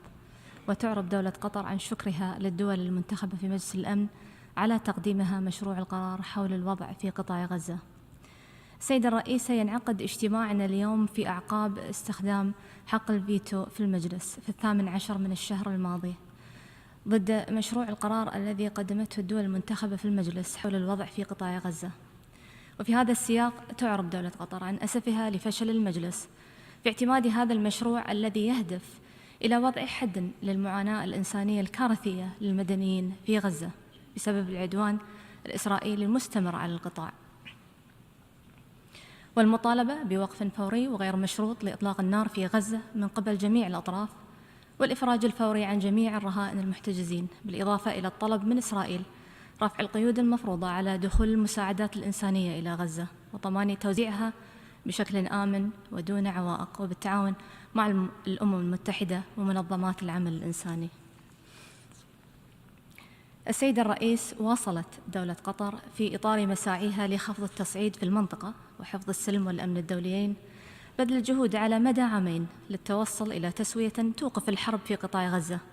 ونعتز في هذا السياق أن جهود وساطتنا مع جمهورية مصر العربية والولايات المتحدة الأمريكية قد نجحت في إطلاق سراح عدد كبير من الرهائن الإسرائيليين والمحتجزين والسجناء الفلسطينيين، بالإضافة إلى إدخال المساعدات الإنسانية إلى قطاع غزة رغم العوائق والتحديات المعقدة. وقد أكدت دولة قطر استعدادها لمواصلة الانخراط الفعال في العمل للوصول لنهاية للحرب في قطاع غزة في إطار مبادرة الرئيس الأمريكي، وذلك استمراراً على النهج الذي طالما التزمت به في حل الأزمات عبر السبل الدبلوماسية، وبما يتوافق مع دورها في دعم الأمن والاستقرار الإقليمي.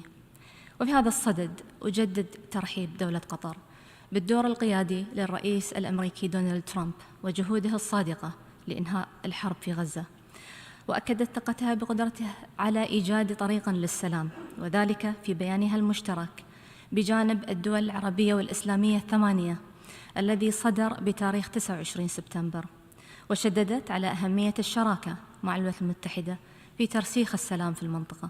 ورحبت في هذا السياق بإعلان الرئيس ترامب عن مقترحه الذي يتضمن إنهاء الحرب وإعادة إعمار غزة ومنع تهجير الشعب الفلسطيني ودفع عجلة السلام الشامل، وكذلك إعلانه بأنه لن يسمح بضم الضفة الغربية، واستعداد الدول العربية والإسلامية الثمانية للتعاون بشكل إيجابي وبناء مع الولايات المتحدة والأطراف المعنية لإتمام الاتفاق وضمان تنفيذه، بما يضمن السلام والأمن والاستقرار لشعوب المنطقة، والالتزام المشترك بالعمل مع الولايات المتحدة لإنهاء الحرب في قطاع غزة من خلال اتفاق شامل يضمن إيصال المساعدات الإنسانية الكافية إلى القطاع دون قيود، وعدم تهجير الفلسطينيين، وإطلاق سراح الرهائن، وإنشاء آلية أمنية تضمن أمن جميع الأطراف، والانسحاب الإسرائيلي الكامل، وإعادة إعمار غزة، وتعزيز المسار للسلام العادل على أساس حل الدولتين يتم بموجبه توحيد غزة بشكل كامل مع الضفة الغربية في دولة فلسطينية وفقاً للقانون الدولي، باعتبار ذلك مفتاحاً لتحقيق الاستقرار والأمن الإقليميين. السيد الرئيس، تجدد دولة قطر ترحيبها باعتماد الجمعية العامة إعلان نيويورك بشأن تنفيذ حل الدولتين وإقامة دولة فلسطينية مستقلة، والذي صدر عن المؤتمر الدولي رفيع المستوى لتسوية قضية فلسطين بالوسائل السلمية. ونشكر في هذا الإطار المملكة العربية السعودية الشقيقة وفرنسا للدور القيادي في رئاسة المؤتمر ونجاحه، كما نرحب بالاعترافات المتوالية من الدول الأعضاء بالدولة الفلسطينية المستقلة في إطار مسار حل الدولتين لتحقيق حل عادل وشامل للقضية الفلسطينية. وختاماً السيد الرئيس، تجدد دولة قطر موقفها الثابت والتاريخي الداعم لصمود الشعب الفلسطيني الشقيق وقضيته العادلة في إطار الحق المشروع في تقرير المصير وفقاً لقرارات الشرعية الدولية ومبادرة السلام العربية التي تضمن إقامة الدولة الفلسطينية المستقلة على حدود عام 1967 وعاصمتها القدس الشرقية. وشكراً لكم السيد الرئيس. I thank the distinguished representative of Qatar, and I now give the floor to the distinguished representative of Saudi Arabia.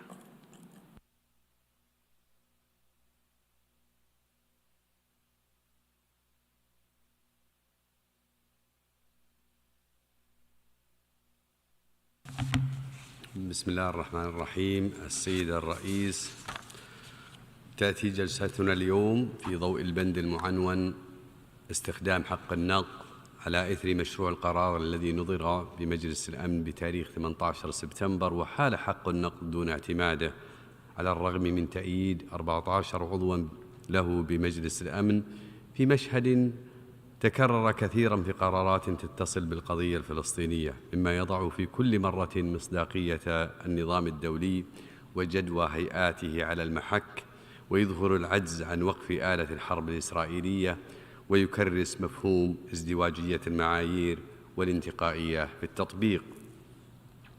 السيد الرئيس، السيدات والسادة، على الرغم من مرور 8 عقود على تأسيس منظمة الأمم المتحدة لا تزال القضية الفلسطينية تثبت يوما بعد يوم مدى عجز هذه المنظمة عن الوفاء بمسؤولياتها تجاه الحق الفلسطيني، وما برحت تكشف بجلاء عن الضرورة الملحة لإصلاحها وتعزيز فعاليتها.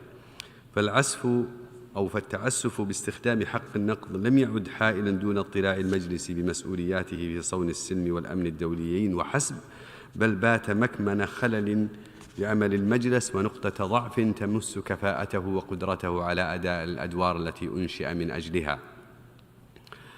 وعلى الرغم من إخفاقات المجلس المتكررة، إلا أن ذلك لم يخف الإرادة الحقيقية الصادقة للأغلبية الساحقة من الدول الأعضاء المناصرة للحق الفلسطيني. إن المعاناة التي يشهدها الشعب الفلسطيني والأزمة غير المسبوقة في قطاع غزة تتنافى مع مبادئ الميثاق والقانون الدولي الإنساني في ظل الممارسات التي تقوم بها سلطات الاحتلال دون رادع من تجويع وتهجير قسري وقتل ممنهج، والتي مثلت وصمة عار على جبين الإنسانية ولا يمكن تبريرها تحت أي ظرف.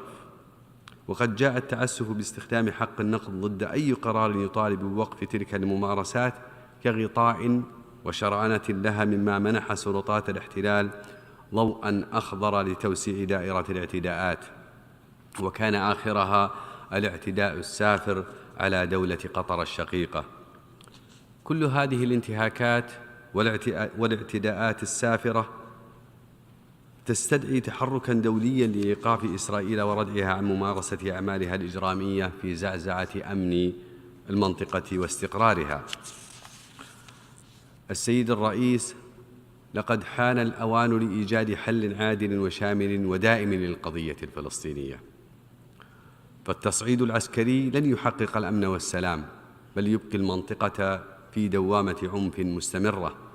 ومن هذا المنطلق بادرت المملكة بالتعاون مع مملكة النرويج والاتحاد الأوروبي بإطلاق التحالف العالمي لحل الدولتين، كما ترأست مع فرنسا المؤتمر الدولي رفيع المستوى بشأن التسوية السلمية للقضية الفلسطينية وتنفيذ حل الدولتين.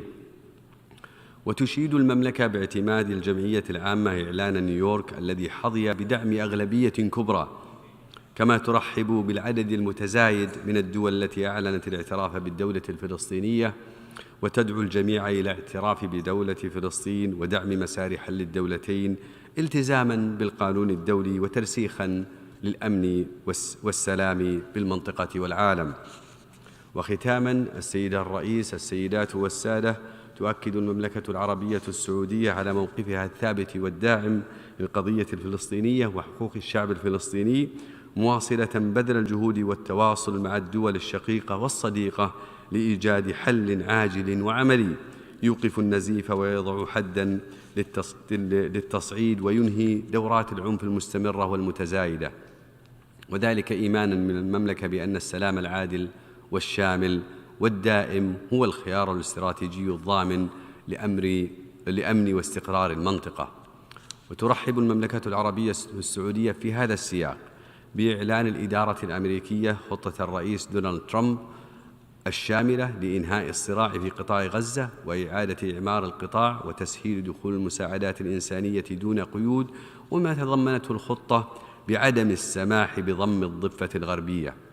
وتؤكد بلاد استعدادها للتعاون مع الولايات المتحدة الأمريكية لتحقيق اتفاق شامل لوقف الحرب في قطاع غزة وتنفيذ الانسحاب الإسرائيلي الكامل من القطاع وإيصال المساعدات الإنسانية الكافية ودون قيود، بما يسهم في تعزيز جهود التوصل لتحقيق السلام العادل والشامل على أساس حل الدولتين، بما يكفل قيام الدولة الفلسطينية على حدود 67 وعاصمتها القدس الشرقية.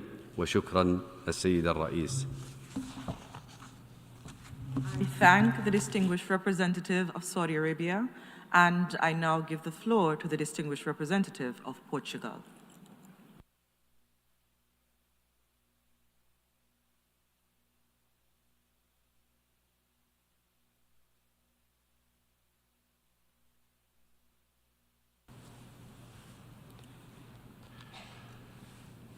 Thank you, Madam President.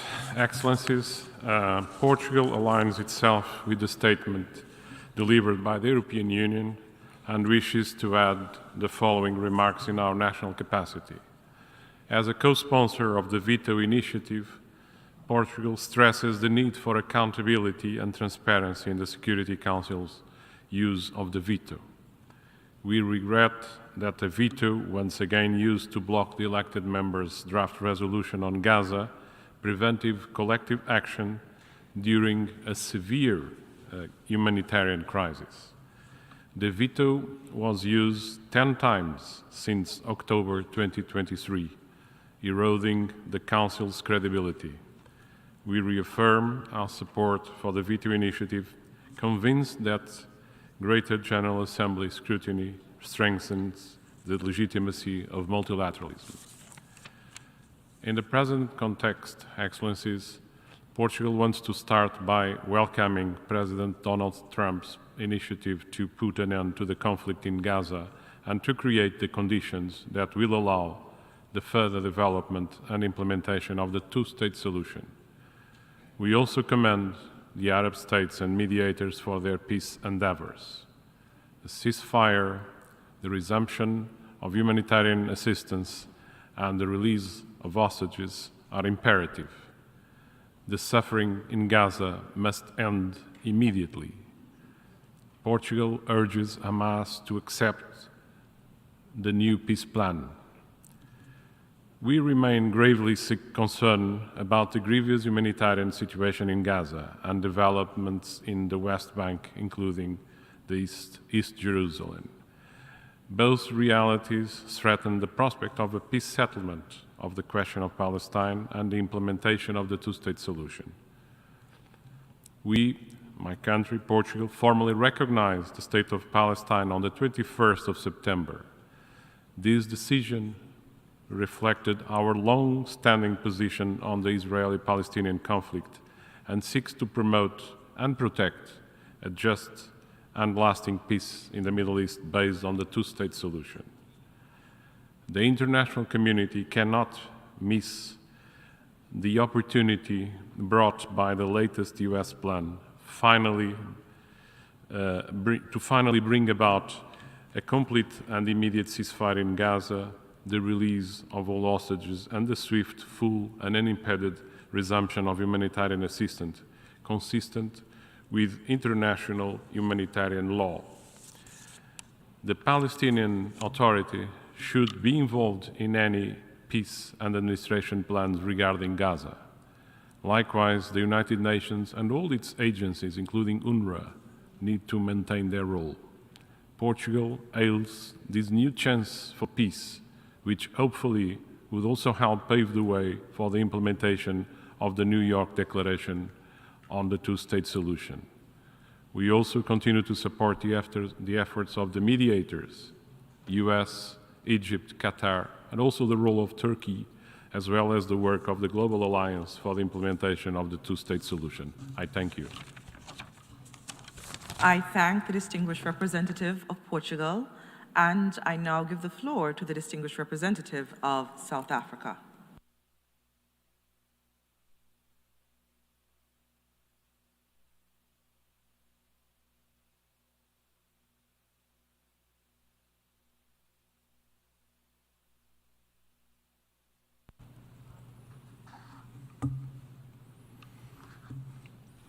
Madam President, thank you for convening this debate for the umpteenth time to discuss the failure of the UN Security Council, entrusted with the maintenance of international peace and security, to once again demand an immediate ceasefire, release of hostages, and full humanitarian access to prevent further wanton death and destruction in Gaza. We are here today because a permanent member used its veto to prevent a halt to a genocidal bombardment and occupation of this narrow strip of Palestinian land, yet again. It is tragically symbolic that the Security Council's 10,000th meeting will be marked and remembered for the failure of the Council to come to the aid of innocent people whose lives are being decimated and existence snuffed out through the most heinous means possible: genocide, war crimes, and crimes against humanity. The inadequacies of the UN Security Council, with a decision-making structure that empowers a single permanent member to go against the moral will of almost all other member states of the United Nations, should be addressed through urgent Security Council reform to restore the credibility of the United Nations.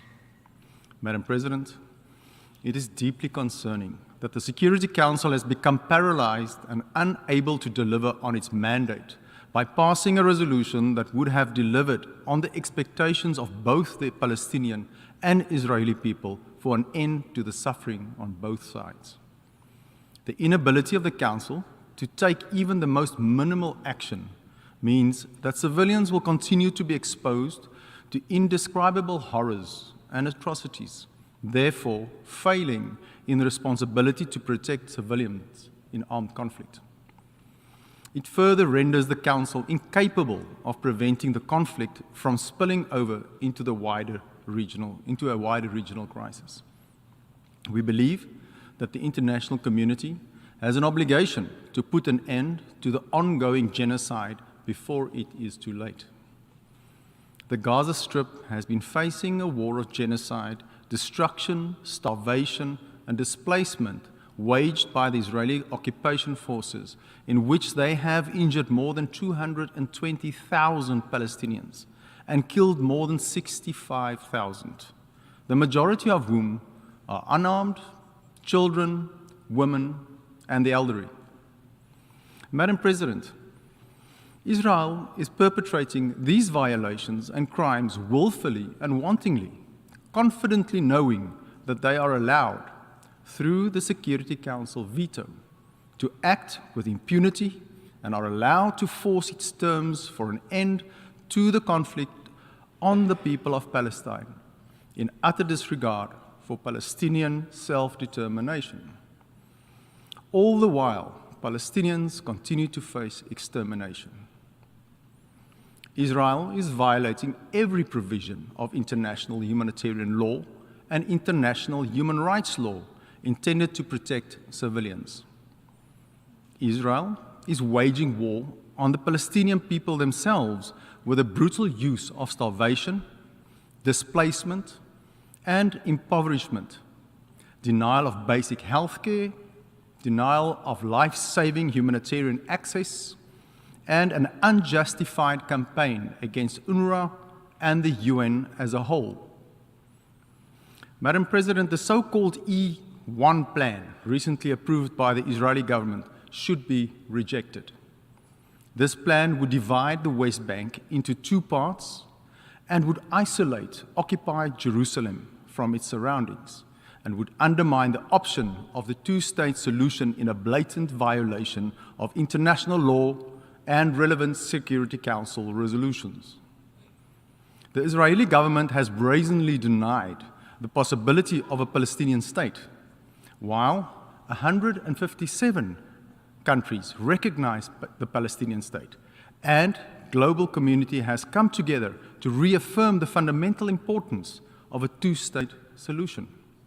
South Africa supported the outcome of the International Conference on the Two-State Solution held in July, and the subsequent GA resolution whereby it was adopted. The outcome was a way to give greater impetus to the two-state solution's implementation, trusting that the practical measures and requirements outlined in the outcome could be useful in an inclusive, negotiated, and peaceful resolution on the question of Palestine. Madam President, we reiterate that the international community cannot proclaim the importance of international law and the UN Charter in some situations and not in others, as if the rule of law only applies to a select few. For international law to be credible, it should be uniformly applied and not selectively. Furthermore, the United Nations Security Council should not be an obstacle to international law and fundamental principles for international law such as Just Kogan's norms that protect all humanity. The failure or inability of the Security Council to act and respond effectively to conflict situations, such as in Gaza, has highlighted repeatedly the urgent need for the reform of the Security Council. We cannot afford to delay this any longer. The veto should never block urgently needed action to maintain peace and security. This equally applies to the actual use of the veto as well as it does to the threat of it. The efforts and initiatives towards limiting the use of the veto have a key role to play in this regard, but can never replace the urgent need for structural reform of the United Nations Security Council. Madam President, South Africa believes that addressing the root cause of the Israeli-Palestinian conflict is long overdue. At the center of the root cause is the illegal occupation of Palestine, of the Palestinian territories. Illegal settlements leading to dispossession and displacements and human rights abuses are a flagrant violation of United Nations General Assembly and Security Council resolutions and contravenes international law. The continued policies of the occupying power can only spur hatred and resentment. In conclusion, to promote peace and stability, there is an urgent need for a negotiated settlement towards a two-state solution, which this Assembly and the Security Council has recognized in its resolutions and the acceptance of Palestine as a full member of the United Nations.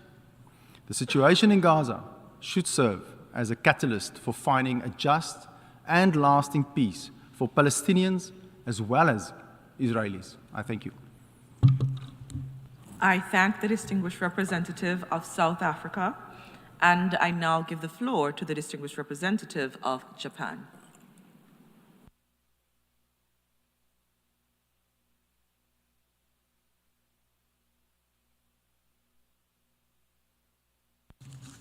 Thank you, Madam President. This month marks yet another painful milestone. 2 years since October 7th, the day when Hamas and other militant groups brutally killed more than 1,000 Israelis and took over 200 hostages. Japan once again firmly condemns these heinous acts of terror. The taking of civilians as hostages and their inhumane treatment are completely unacceptable. Hamas must immediately release all the remaining hostages. Yet these 2 years have also been a time of unspeakable tragedy for the Palestinians in Gaza. Tens of thousands of innocent people have been killed, wounded, displaced, and left to endure an ever-deepening humanitarian catastrophe, even famine. Israel has intensified its ground operations in Gaza City, claiming yet more lives and exacerbating an already catastrophic situation. As both our Prime Minister and Foreign Minister clearly stated in this very hall last week, Japan strongly condemns these actions. We call on Israel to immediately cease its military operation and all unilateral measures. What is urgently required is an immediate ceasefire, the release of hostages, and unhindered large-scale delivery of humanitarian aid across Gaza. It is regrettable the Security Council has thus far failed to act decisively to achieve these goals. A veto must not become business as usual. Reform of the Security Council is crucial for the Council to regain the trust of the member states and the international community. Madam President, on September 29th, President Trump announced a comprehensive plan to end the Gaza conflict. Japan highly welcomes his leadership and efforts to achieve peace. This is a significant step toward a two-state solution, including a ceasefire, improving the humanitarian situation, and releasing hostages. We expect all parties concerned to proceed in accordance with this plan. Hamas must accept the proposal. Should an agreement be reached, we urge Israel to implement it in good faith. Meanwhile, Japan remains committed to safeguarding the lives and dignity of the people in Gaza. In this regard, my country has most recently contributed over $3 million to WFP and $6 million to WHO, respectively, for urgent food and medical assistance, adding to the more than $230 million in humanitarian aid we have provided over the past 2 years. Madam President, peace in the region is not born out of war or nourished by hatred. It can only be achieved through a just and lasting two-state solution, where Israel and Palestine live side by side in peace, security, and mutual dignity. Together with partners, Japan will continue to pursue diplomatic efforts to make this vision a reality. I thank you. I thank the distinguished representative of Japan, and I now give the floor to the distinguished representative of Mexico.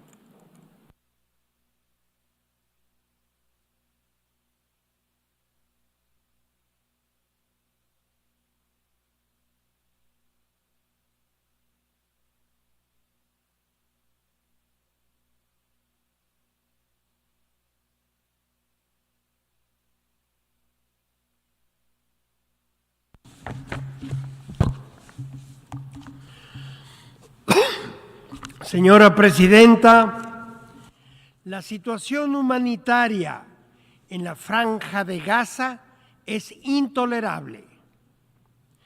Cada vez que nos reunimos en este recinto, las cifras de muertos, heridos, desplazados y personas sujetas a condiciones de hambruna crecen de manera alarmante. La deshumanización de esas cifras es igualmente inquietante. La comunidad internacional no puede quedarse de brazos cruzados cuando atestiguamos la clara reducción del espacio de operación de las organizaciones humanitarias, la expansión acelerada de las órdenes de evacuación, los bombardeos y demoliciones cada vez más próximos a las instalaciones de instituciones humanitarias y el uso constante de municiones en los centros de distribución de ayuda humanitaria. Necesitamos acciones colectivas urgentes para detener y revertir esta crisis humanitaria sin precedentes en décadas recientes. Frente a este desolador panorama, México valora los esfuerzos de los 10 miembros electos del Consejo de Seguridad, quienes propusieron un proyecto de resolución del Consejo de Seguridad enfocado en aliviar urgentemente la situación humanitaria en Gaza. Tras el veto a ese proyecto de resolución, mi país tiene que ser enfático en que no hay justificación alguna para la parálisis del Consejo de Seguridad cuando la vida de decenas de miles de personas está en juego y dependen de las decisiones que ahí se toman. Existe un rechazo internacional a que uno o dos países, en contraposición a la mayor parte de la membresía, puedan vetar acciones de la ONU que podrían traducirse en menos muerte o menos hambre para grandes conglomerados humanos. Reitero nuevamente la posición histórica de México sobre el veto. Desde las negociaciones de la Carta de la ONU en San Francisco, mi país ha sostenido que el veto no contribuye al interés colectivo de la comunidad internacional, sino que ha respondido a intereses políticos particulares de quien lo ejerce.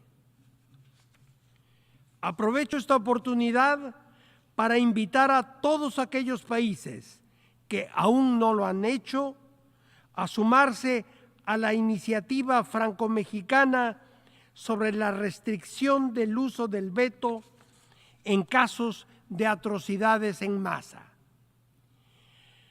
Es imprescindible limitar el veto en tanto no logremos su abolición.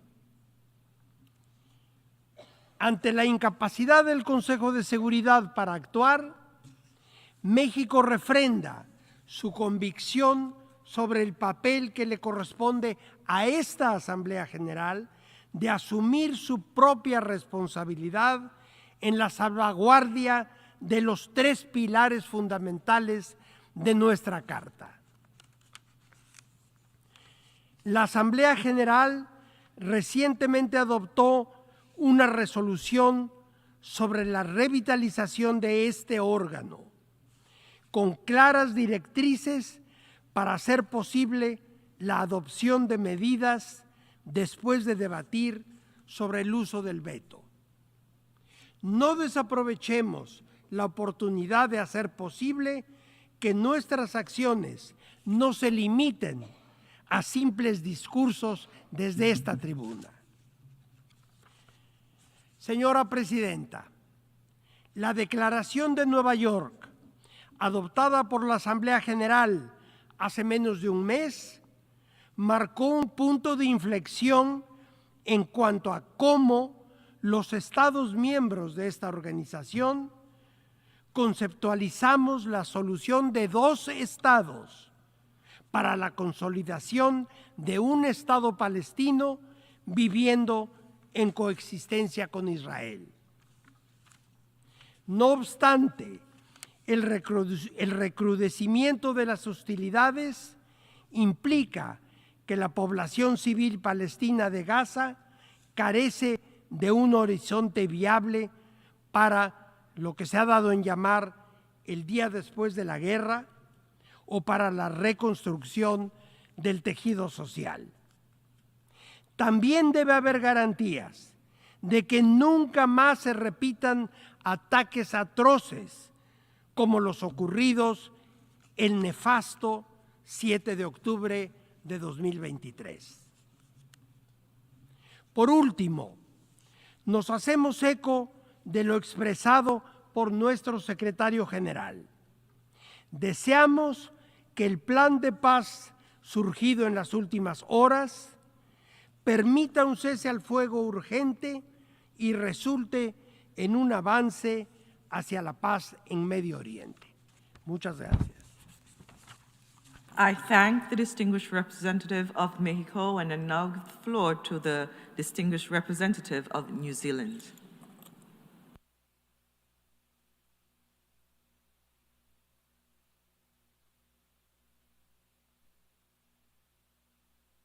President, we meet once again to discuss the use of the veto, preventing the Security Council from adopting a resolution demanding an immediate, unconditional and permanent ceasefire in Gaza and the unrestricted entry of humanitarian assistance to Gaza. We remain shocked by harrowing images of famine in Gaza and by Israeli military actions that can only be described as grossly disproportionate. Palestinian civilians continue to bear the brunt of Israel's actions. Humanitarian and medical workers continue to be killed, and health facilities and vital infrastructure in Gaza have been almost completely destroyed. For some time, the humanitarian situation in Gaza has been an utter catastrophe. Palestinian citizens have now endured 2 appalling and hellish years since the crisis escalated. We were therefore disappointed that the use of the veto, once again, blocked a renewed effort to achieve a ceasefire and humanitarian access. The need for the Council to act could not be clearer. President, New Zealand is a long-standing opponent of the use of the veto. We have actively supported the veto initiative since its inception 3 years ago and remain a strong proponent of Resolution 76262. The Security Council's legitimacy is fundamentally defined by its ability to exercise its responsibility under the UN Charter to maintain international peace and security. The use of the veto deprives the Security Council of the ability and increases the importance of an empowered General Assembly. Each and every veto impacts the perception of Council's legitimacy and, by extension, the United Nations' broader legitimacy and effectiveness. That is something in which all member states have a stake. Despite the Council's failure to adopt this particular resolution, New Zealand strongly believes the international community must retain its focus on the very urgent and practical challenge of getting as much humanitarian assistance as possible into Gaza. In support of this objective, we announced a few days ago a further significant financial contribution of $10 million for our international humanitarian partners to support their delivery of emergency supplies into Gaza. We note that the vetoed resolution, which led to this meeting, also reiterated a demand for the immediate, dignified, and unconditional release of all hostages held by Hamas and other groups. This is another point which New Zealand continues to strongly support. Further, we have repeatedly called for a ceasefire and for Israel to allow vital assistance to flow into Gaza. We strongly reiterate these calls once again. Aid must flow, violence must cease.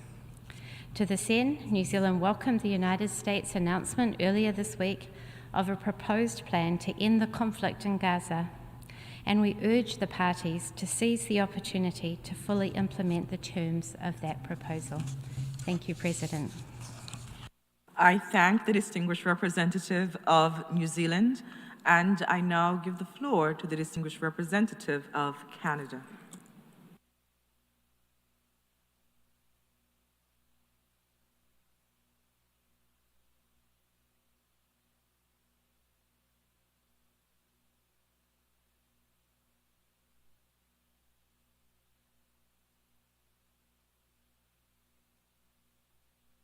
Madam President, yesterday, my wife and I had the opportunity and the great honor of attending a service in this building, a memorial service that was held to commemorate the courage, the suffering of those who died and were injured in the terrible Hamas attack on Israel and innocent civilians on October the 7th. 2 years ago, and at the same time to reflect on the courage and the extraordinary heroism of women who were involved in saving lives. And it's important for us to remember that the attack that took place on that day was the most dramatic attack on Israel and on Jewish citizens that had taken place since the Holocaust.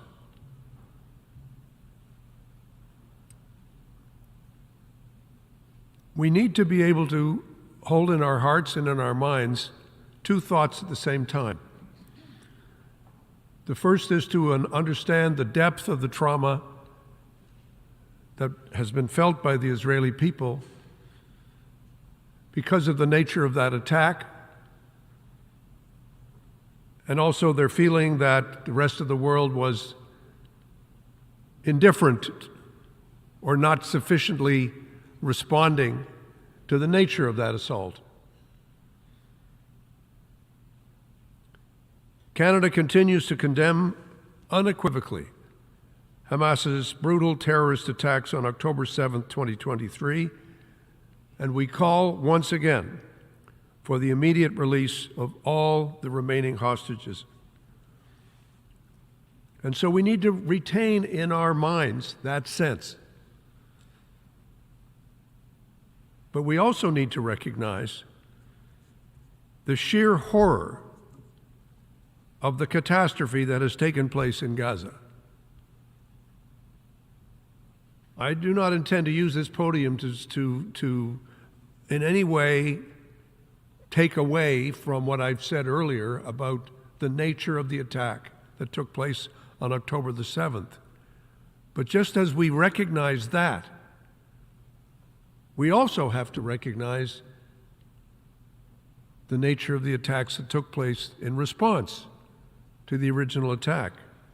Canada believes that, yes, there's a right to self-defense, but there's also an obligation to carry out self-defense in a way that creates the least damage possible to human life. And that's not just some personal view, that happens to be the law. That's what the law tells us we have to do. We now see that famine is spreading, essential services have collapsed, medical infrastructure is decimated, and humanitarian access remains severely obstructed in Gaza. This is further exacerbated by the repeated displacement of a vulnerable population. We see the pictures constantly of people moving around in the hundreds of thousands. The scale of human suffering is intolerable and demands urgent and collective action. And so as we call for the immediate release of all the remaining hostages, we also repeat our call once again for an immediate and permanent ceasefire to protect civilians, including humanitarian workers. The level of aid that is now reaching civilians in Gaza is not acceptable. It does not meet the standards of common decency, and it does not meet the standards of international humanitarian law. Israel has an obligation to allow and facilitate the rapid and unimpeded passage of humanitarian aid in accordance with this law. This includes reopening all crossings and corridors, allowing the entry of essential supplies, including food, water, shelter, fuel, and medicine, and allowing the UN, including UNRWA, the Red Cross, and experienced humanitarian NGO partners to operate freely and safely across Gaza. The efforts that have been made by Israel and by others to establish some kind of an alternative to this reasoned, necessary approach do not meet the standard. They do not meet the test. They have not been a success. And we need to understand that. We have to have impartial, needs-based humanitarian assistance that is free from political interference of any kind. Aid must reach all citizens throughout the entirety of the Gaza Strip. Canada regrets that this resolution was blocked by a veto, and that's why we agreed on the need for this debate. And we will have further discussions on the need for United Nations reform. But we also want to make it clear, as our Prime Minister has stated yesterday, that we welcome the efforts that have been led by the United States and by President Trump that were announced on September 29th to bring an end to the devastating war in Gaza and to secure the release of all hostages. We must seize the current momentum to lay the foundation for lasting peace through credible post-war security and governance arrangements in Gaza.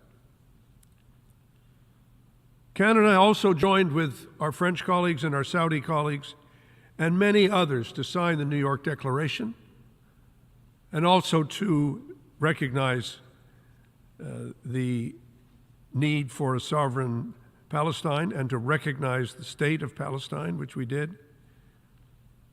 We have to advance towards a two-state solution, which we continue to believe is the only viable path to long-term peace and security for Israelis, for Palestinians, and the Middle East more broadly. Nearly 2 years after the atrocities of October the 7th, we must work to ensure that they are never allowed to be repeated, and we will stand by to support these efforts. For further clarity, let me repeat once more. To Hamas, we say, the war should be over. You have an obligation to free the hostages. Your seizing of the hostages was a crime of war. Your holding of the hostages is an ongoing crime of war. You must release the hostages. You must lay down your arms. The war must stop. Hamas needs to accept the need for peace and that they, because of what they've done, they can have no role in the future governance of the state of Palestine. To Israel, we say quite simply, do everything you can to accept the responsibility of following the basic standards of international law. Two states must be allowed. We have to get to a point where we see the logic of accepting the reality of the other. It will not do to focus only on our own suffering and fail to recognize the suffering of other people. And to all of us, I have to say, we have watched with admiration the efforts of so many to lead us in a better direction. To my French and Saudi colleagues, I say, we are in your debt for having refused to accept the view that there's nothing more to be done, and in fact to insist that the two states has to be brought back. To our American friends, we say, yes, well done, on what is an extraordinary effort to bring together many countries from the region that in the past would never have taken this leap and never have gone this far. We all have a job, but we say this, I don't see these two efforts as being contradictory or one against the other. We don't have to pick sides. We have to pick the side of peace. We have to pick the side of dignity.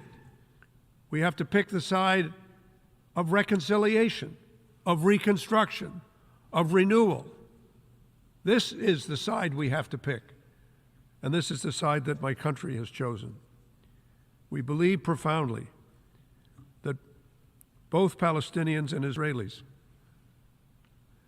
have the same rights to peace, have the same rights to security, have the same rights to sovereignty, and have the same rights to prosperity.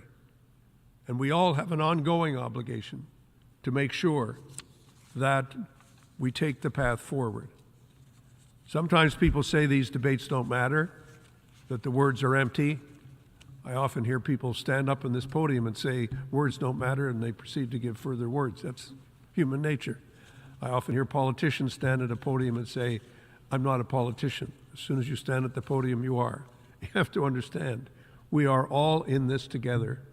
This debate is helpful in allowing us to focus on the enormity of the moment and the challenge that we face together, and that's what we have to live up to.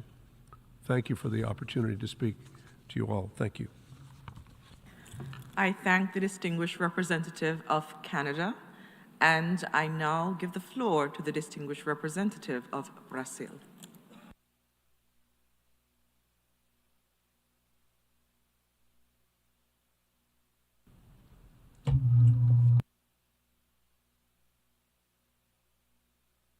President, dear colleagues, always a challenge to speak right after Ambassador Bob Ray, one of the greatest orators in our General Assembly. Madam President, Brazil deeply regrets that on 18 September, the Security Council, on its symbolic 10,000th meeting, once again failed to meet its responsibilities under the UN Charter. 14 members voted in favor of a resolution that could have offered a concrete step toward alleviating the suffering in Gaza, yet the will of the international community was blocked again by the veto. The repeated and excessive resort to the veto has become a systemic failure of the Council. Instead of preserving peace and security, it has too often obstructed collective action, prevented responses to egregious violations of international humanitarian and human rights law, and perpetuated cycles of violence.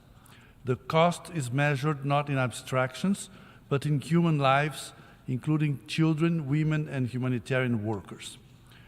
Nowhere is this clearer than in Gaza, where we are witnessing one of the gravest humanitarian crises of our time. The destruction, deprivation, and suffering inflicted on civilians constitute a collective tragedy. Brazil has consistently condemned these atrocities and all violations of international humanitarian law, including the taking of hostages. The Council must uphold its responsibilities under the UN Charter and in respect of our common humanity. Continued paralysis in the face of what the international community has already recognized as genocide is indefensible. Despite repeated briefings, consultations, and draft resolutions, the Council has been unable to take the decisive measures required. This paralysis undermines its credibility and erodes the foundations of multilateralism. Brazil calls for a profound reflection on the veto. It must never be a shield for impunity or a tool to perpetuate suffering. The credibility of the Council depends on its ability to act. Inaction is costing thousands of innocent lives in Gaza and beyond. It is time for the Council to live up to its charter responsibilities. The world cannot wait anymore. Gaza cannot wait anymore. Civilians martyrized by conflict everywhere cannot wait anymore. Enough is enough. Lastly, we also regret that Resolution 76/262 has fallen short of the expectations to inhibit Council members to cast vetoes. Coming to the GA to explain the reasons why a resolution was vetoed has simply become naturalized. It has become nothing more than a platform for permanent members to voice before the entire General Assembly the same arguments they used to block Council action. Thank you. I thank the distinguished representative of Brazil, and I now give the floor to the distinguished representative of Chile.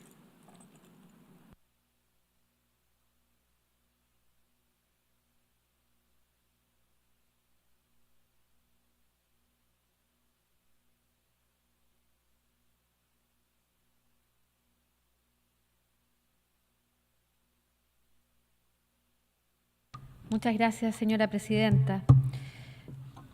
Tomo la palabra ante esta Asamblea General con un profundo sentido de responsabilidad de mi país y con la convicción de que nuestra labor colectiva como Estados miembros no puede verse paralizada ante el sufrimiento humano.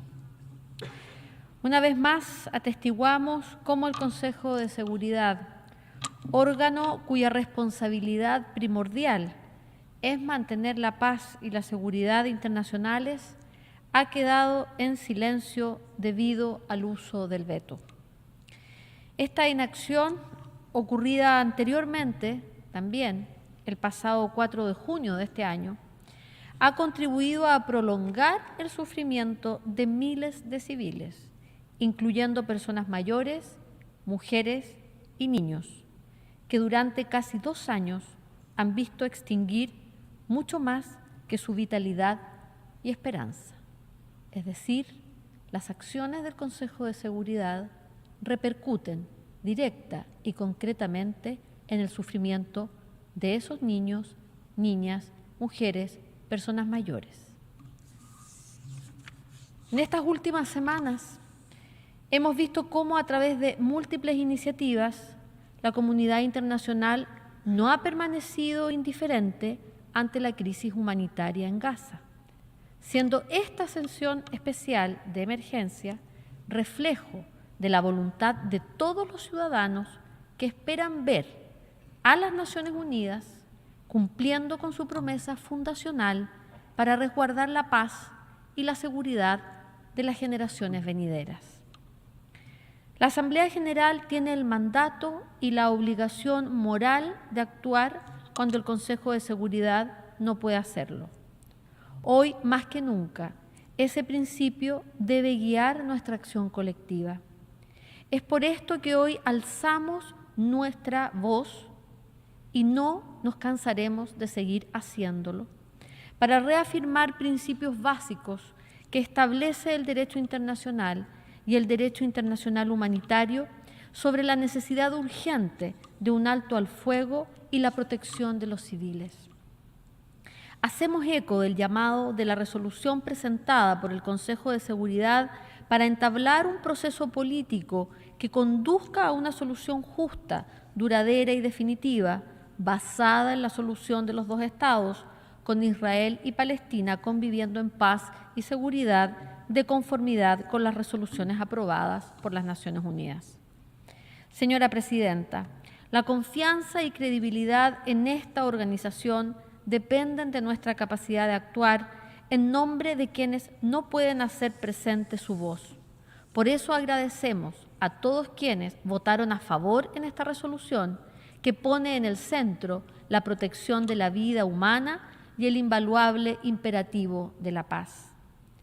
Chile valora y ve con esperanza la mediación y propuesta de paz presentada recientemente por Estados Unidos y continuará abogando por el cese al fuego, la liberación de todos los rehenes y el acceso de toda la ayuda humanitaria para la población civil. Igualmente, apreciamos la realización de la Conferencia Internacional sobre la Solución de los Dos Estados que tuvo lugar la semana pasada en esta Asamblea General, como una valiosa demostración de acuerdo e inspiradora de acción multilateral. Muchas gracias, Presidenta. I thank the distinguished representative of Chile, and I now give the floor to the distinguished representative of the Russian Federation.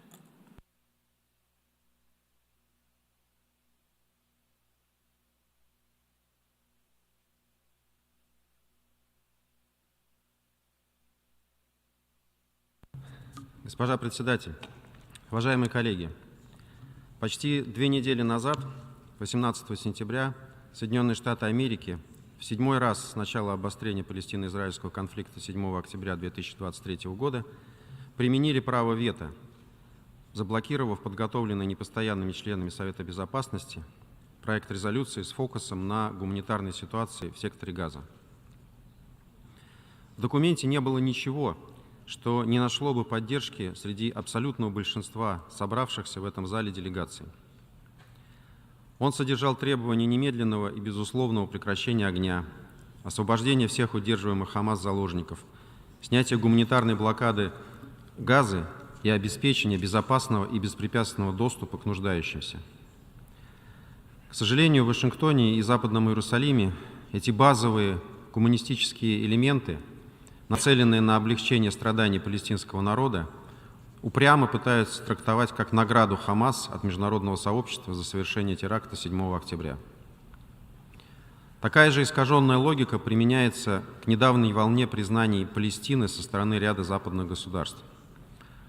Сложно понять, в чем международное сообщество потакает ХАМАС, если оно требует от движения незамедлительного и безусловного освобождения заложников. А в Нью-Йоркской декларации четко указано, что контроль над Газой в будущем должен перейти Палестинской национальной администрации.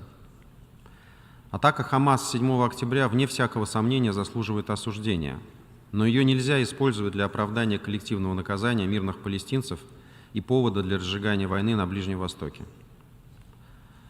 В нашем представлении очередное вето скорее стало подарком для Израиля, незаслуженной наградой за взятый Западным Иерусалимом курс на продолжение военной операции в Газе, без оглядки на потери среди гражданского населения и чудовищную гуманитарную катастрофу в секторе. Роль Совета Безопасности таким образом в Вашингтоне пытаются свести к пассивному наблюдению за разворачивающейся трагедией. Ведь даже те резолюции, которые принимались за эти 2 года, либо публично объявлялись не имеющими юридическую силу, как резолюция Совета Безопасности 2728, либо оставались на бумаге, как резолюция 2735 с пресловутым планом Байдена. Однако Совету Безопасности необходимо действовать и не довольствоваться отведенной ему США и Израилем ролью. В фокусе внимания наших усилий должна находиться перспектива двугосударственного решения, которое в Западном Иерусалиме всеми силами пытаются оставить за скобками. Отмечаем, что положение на оккупированной палестинской территории и на Ближнем Востоке станет одним из ключевых вопросов повестки дня первого саммита «Россия-Лига арабских государств», который состоится в Москве 15 октября. Убеждены, что принципиальная позиция 14 из 15 членов Совета Безопасности и наши коллективные усилия все-таки приносят свои плоды. Рассмотрение Советом Безопасности проекта резолюции, а также недавнее проведение международной конференции высокого уровня в поддержку двугосударственного решения придали импульс переговорному процессу вокруг палестино-израильского конфликта. В этом контексте серьезного внимания заслуживает представленный на днях президентом США Дональдом Трампом план по прекращению военной операции Израиля в Газе, предусматривающий такие важные элементы, как прекращение огня, вывод израильских войск из анклава, освобождение заложников и удерживаемых лиц, наращивание гуманитарной помощи под эгидой ООН и Красного полумесяца, отказ от насильственного перемещения газовитян, а также от оккупации или аннексии Газа. Отмечаем, что в поддержку этой инициативы выступили ведущие страны арабо-мусульманского мира. Конструктивно взаимодействуя со всеми партнерами для выработки всеобъемлющего мирного соглашения готова и палестинская национальная администрация. Важно, что против плана не выступил и премьер-министр Израиля Биньямин Нетаньяху. Со своей стороны убеждены, что любые шаги и инициативы, направленные на скорейшее прекращение огня и кровопролития в Газе, заслуживают поддержки. Следующий этап – запуск масштабных работ по восстановлению инфраструктуры сектора, лежащего в руинах из-за боевых действий. Надеемся, что план получит устойчивую поддержку обеих сторон, и его успешная реализация откроет путь к безальтернативному перезапуску мирного процесса на общепризнанной международно-правовой основе с центральной двугосударственной формулой.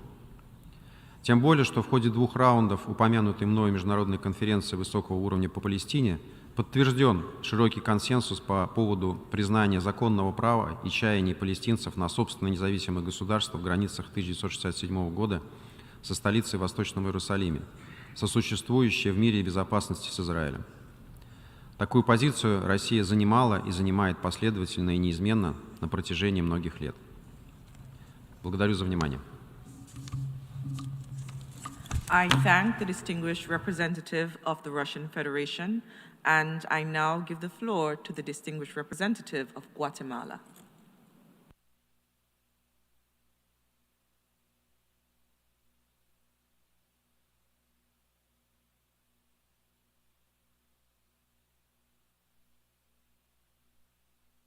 Señora Presidenta, reconocemos y valoramos el liderazgo de los miembros electos del Consejo de Seguridad de las Naciones Unidas al impulsar y presentar el proyecto de resolución S/2025/583.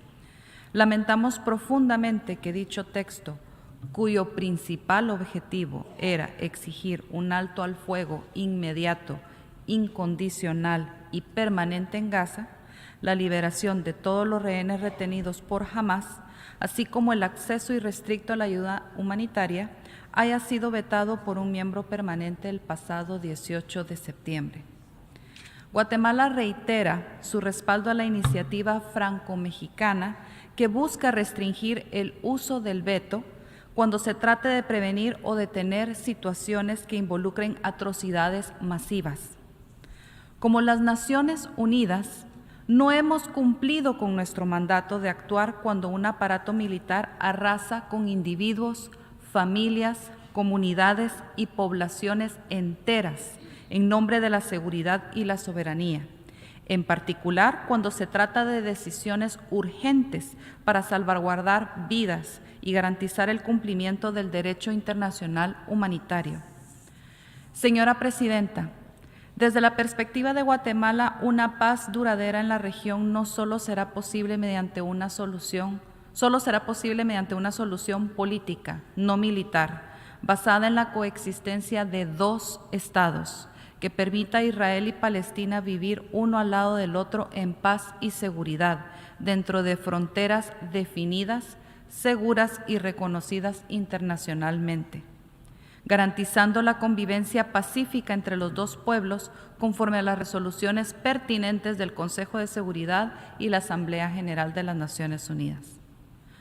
Como miembro fundador de esta organización, Guatemala reafirma su compromiso con los principios fundamentales del multilateralismo, los cuales deben guiar nuestros esfuerzos colectivos para preservar la paz, proteger los derechos humanos y asegurar la dignidad de todos los pueblos. La responsabilidad de proteger, prevenir y responder a las amenazas contra la paz recae en todos nosotros, pero especialmente en los miembros permanentes del Consejo de Seguridad, quienes tienen un deber particular en la defensa del orden internacional basado en normas. La paz y seguridad internacionales no pueden seguir viéndose comprometidas por la parálisis o la falta de voluntad política de este órgano. Persistir en ello no solo pone en entredicho su eficacia, sino que pone en riesgo la legitimidad que sustenta su existencia.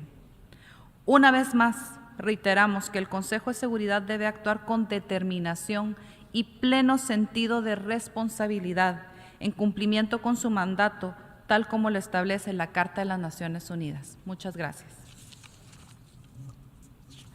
I thank the distinguished representative of Guatemala, and I now give the floor to the distinguished representative of Spain.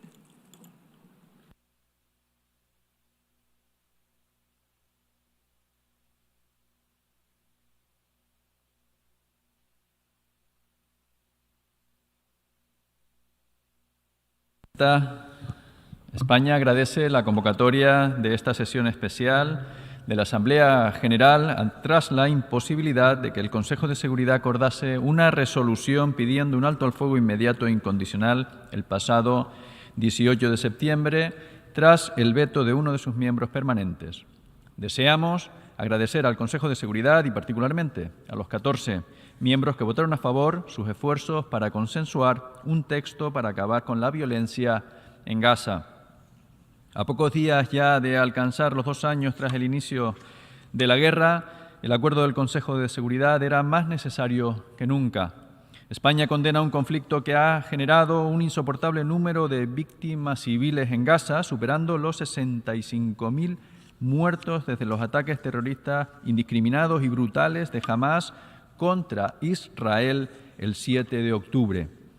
Es imperativo poner fin a la violencia en Gaza y comenzar una nueva fase. Seguiremos instando a las partes a que concluyan un acuerdo de alto al fuego que permita la liberación incondicional de los rehenes y la entrada rápida e ininterrumpida de la ayuda humanitaria a gran escala. Agradecemos a los mediadores su labor y les animamos a continuarla.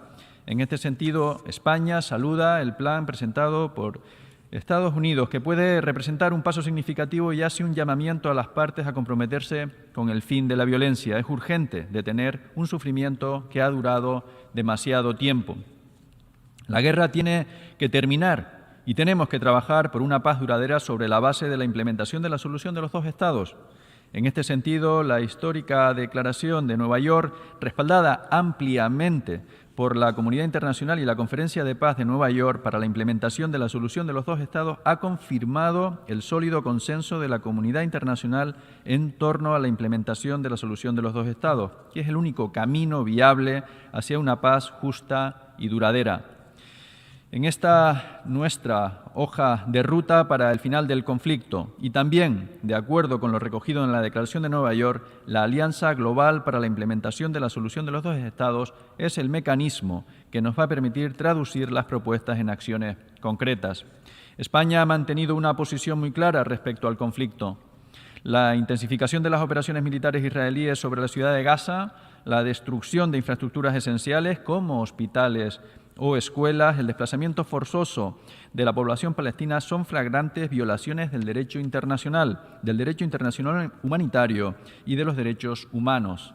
En Cisjordania condenamos la creciente violencia de los colonos, las operaciones de las fuerzas israelíes, así como la política de expansión de asentamientos. España reitera que los asentamientos son ilegales conforme al derecho internacional, una amenaza para la paz y obstaculiza la implementación de la solución de los 2 estados. La situación humanitaria en Gaza, marcada por la hambruna, es intolerable y continuaremos exigiendo la entrada rápida e ininterrumpida de ayuda humanitaria a gran escala. Esta ayuda debe distribuirse por las agencias de Naciones Unidas y de otras organizaciones humanitarias internacionales de acuerdo a los principios humanitarios. Hacemos un llamamiento a Israel para que garantice la operatividad de las ONG más allá del 10 de noviembre y elimine todos los obstáculos impuestos sobre ellas. España seguirá apoyando decididamente a UNRWA, tanto financiera como políticamente, para preservar el papel esencial de la agencia, incluido en la fase de estabilización. En este sentido, el Gobierno de España ha anunciado una contribución adicional de 10 millones de euros a UNRWA, alcanzando más de 60 millones de euros desde el pasado 7 de octubre. Hacemos un llamamiento al resto de Estados miembros a sostener financieramente la agencia y proteger su mandato, que deberá renovarse en noviembre de 2025. Ante los desafíos a los que hacen frente, España reitera su apoyo a la Corte Penal Internacional y a la Corte Internacional de Justicia, cuya labor defendemos. Asimismo, reiteramos nuestra convicción en la vigencia del derecho internacional, incluido el derecho internacional humanitario. Señora Presidenta, la estabilización tras el día después necesita nuestra atención inmediata. El apoyo político y financiero a la Autoridad Nacional de Palestina es indispensable para que asuma como gobierno unificado sus responsabilidades en todos los territorios palestinos. La Autoridad Palestina es nuestro socio para la paz y España reitera que jamás no tiene ningún papel en el futuro de Gaza o de Palestina. Toda la comunidad internacional debe apoyar a la Autoridad Palestina para que tenga éxito en el restablecimiento de la seguridad y los servicios básicos y pueda hacer frente a la reconstrucción de Gaza. En este sentido, España, junto con Arabia Saudí, Noruega, Francia, han lanzado la coalición de urgencia para Palestina, de la que ya formamos parte 12 países, para evitar el colapso financiero de la Autoridad Palestina. Mantener nuestro apoyo financiero y político a la Autoridad Palestina es necesario para preservar la solución de los dos Estados. Quiero mostrar mi agradecimiento a los Estados que ya se han unido a la coalición y animar al resto a que se unan. Señora Presidenta, para finalizar, España defiende que la única solución del conflicto en Oriente Medio es la implementación de la solución de los dos Estados. Necesitamos avanzar de forma decidida en esta dirección, poniendo primero, con urgencia, fin a la insoportable violencia en Gaza. Muchas gracias. I thank the distinguished representative of España, and I now give the floor to the distinguished representative of Thailand.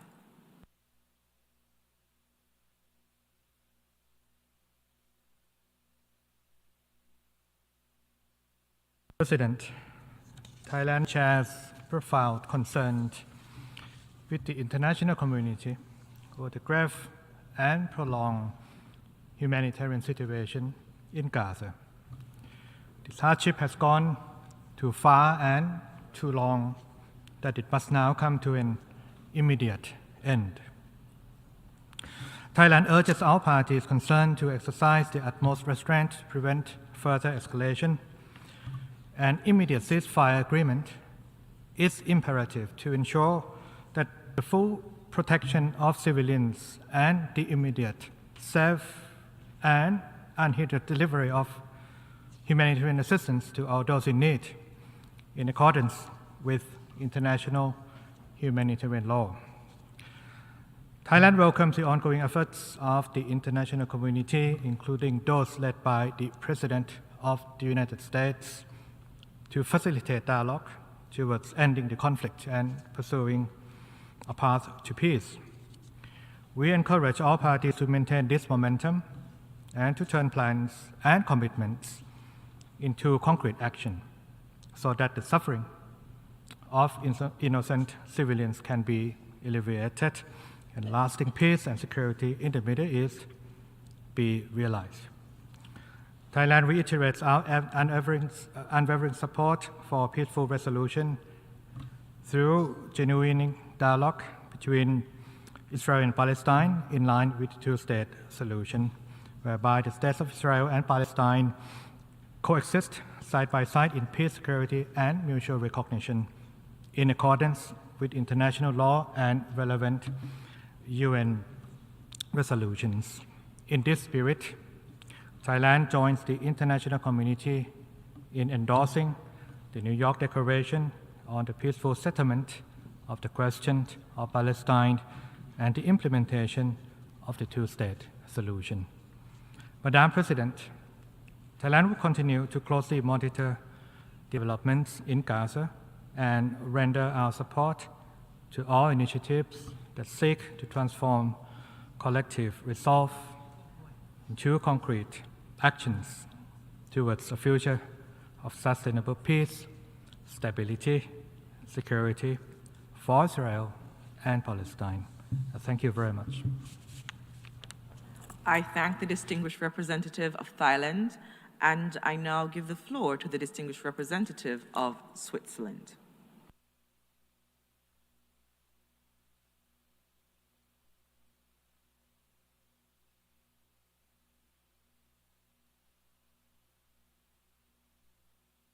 Madame la Présidente, je vous remercie pour la convocation de cette réunion.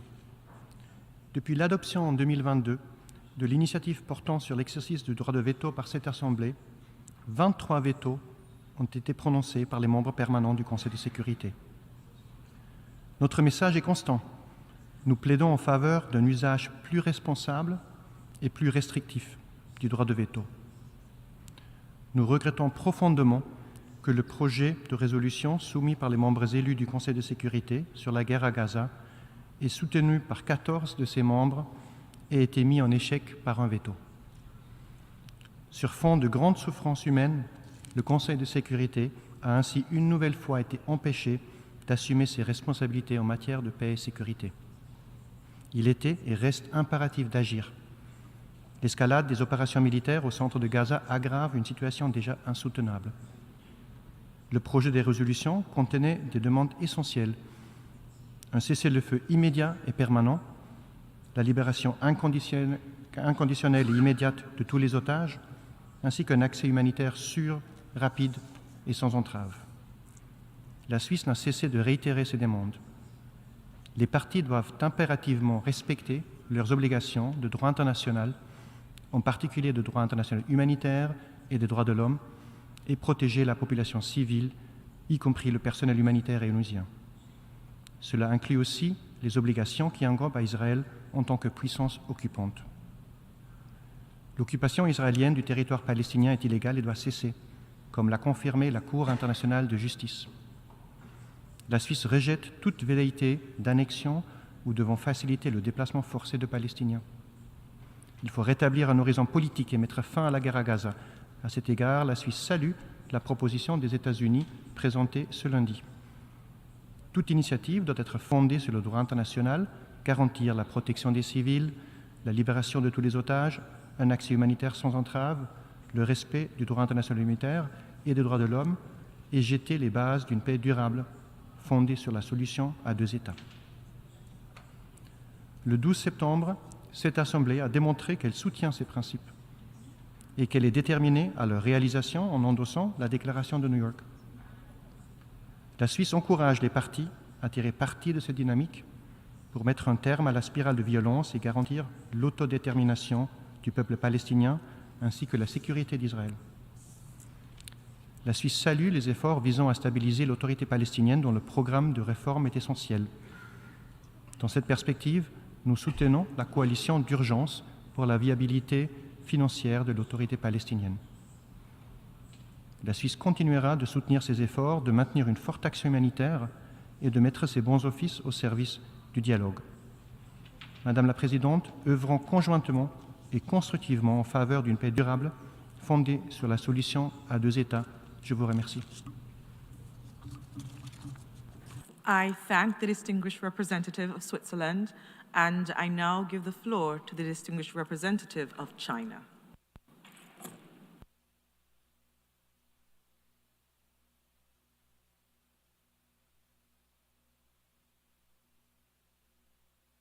林女士，主席，加沙冲突爆发已近2年，造成骇人听闻的平民伤害和人道灾难，击穿人类良知和国际法治底线。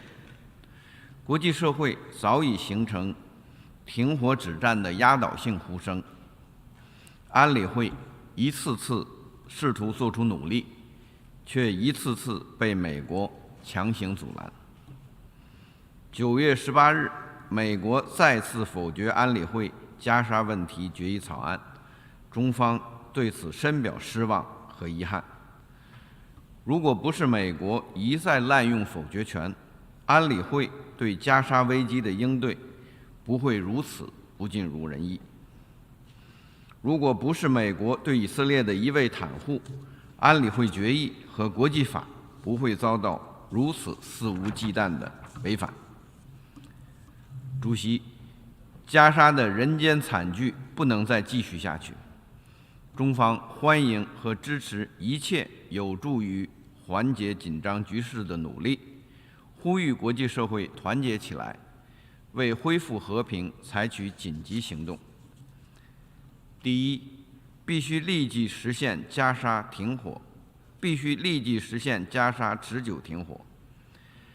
历史早已反复证明，军事手段不是解决问题的出路。自身安全无法建立在他国的不安全之上。战火已经夺去6.6万名加沙民众的生命，继续延长战事只会造成更多的死亡和仇恨。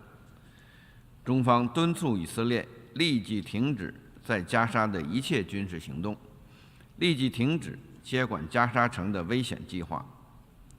第二，必须缓解加沙人道灾难。在人为封锁下，加沙正在发生前所未有的人道灾难。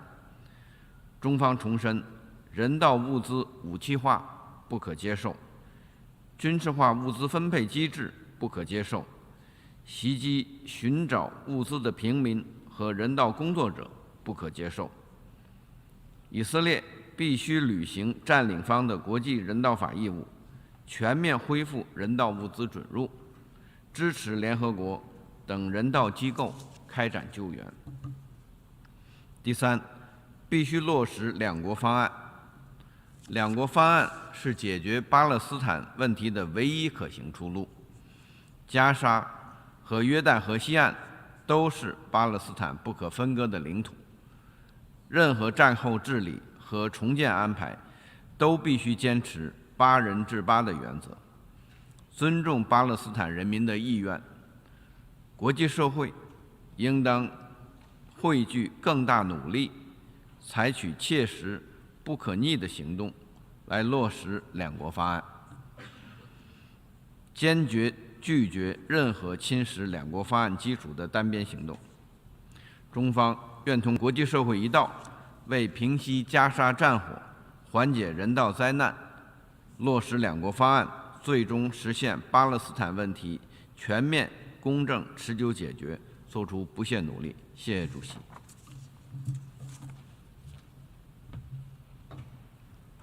I thank the distinguished representative of China. We have heard the last speaker in this debate. The Assembly has thus concluded this stage of its consideration of Agenda Item 64. The meeting is adjourned.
Distinguished delegates, just to be clear, we will continue this debate in the afternoon to hear the remaining speakers at 3 o'clock. So we'll continue at 3 o'clock.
Good morning. The 15th plenary meeting of the General Assembly is called to order.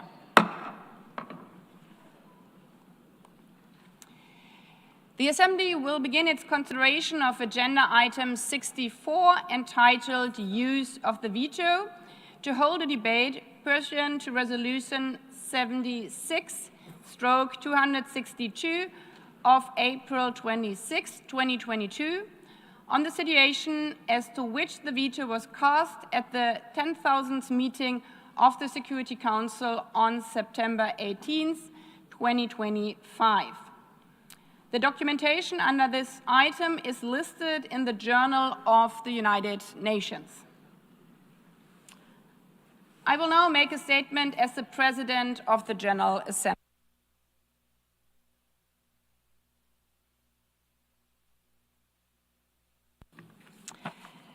A simple no. It might look mundane whenever a permanent member of the Security Council casts a veto. An almost effortless act. Yet the effects are consequential. They reverberate far beyond the Security Council chamber, beyond New York, felt by communities across the world. A veto can extinguish hope for those trapped in conflict. It falls hardest on those who turn to the United Nations for peace, for relief, for a path out of suffering, for hope. And when it results in constant blockages, it can damage the credibility of this whole institution. The Charter makes clear that the Council carries the primary responsibility for maintaining international peace and security under Article 24. Yet, the veto is not a privilege. It's a responsibility entrusted to 5 nations to be exercised rarely, in the spirit of peace and security for all. That responsibility must never forget the lives it touches. Lives like those in Gaza, where the situation is catastrophic. In the past days, weeks, and months, men, women, and children have been killed by sheltering or waiting for food. Those who survive are mourning the cold tents. They are starving. They are searching for clean water. Thousands of children without parents. At the same time, hostages remain in captivity in unimaginable conditions. Their families wait in torment, not knowing whether they are alive or dead. A situation that is politically and morally unacceptable, and where the world is wondering where the United Nations is. The situation in Gaza is precisely the kind of crisis where the United Nations is called upon to act, where failure to act undermines the credibility of this organization itself. Therefore, we owe it not only to the people of Gaza, but also to our institution, if we are to preserve faith in it, to act now. Especially as it's clear what must be done. The world calls for an immediate ceasefire, for unhindered access to humanitarian aid, and for the immediate release of all hostages. As a deeply regrettable deadlock of the principal organ of the United Nations tasked with maintaining peace and security erodes global trust in the United Nations itself, it is therefore important that today member states take up this responsibility by bringing this topic to the General Assembly, the heart of the United Nations, through the debate on the use of the veto. The veto initiative, as many of you know, existed since 2022. In that time, 20 vetoes have been cast. And each time, the General Assembly has stepped in to provide an essential measure of accountability as the United Nations' most representative organ, which is empowered by Article 10 of the Charter to deliberate on matters of peace and security. Each time this Assembly has been convened, It ensured that the veto is not exercised in silence, but subject to the scrutiny of the international community. Excellencies, also today the Assembly underlines by this plenary meeting that it's not the United Nations as an institution failing on Gaza.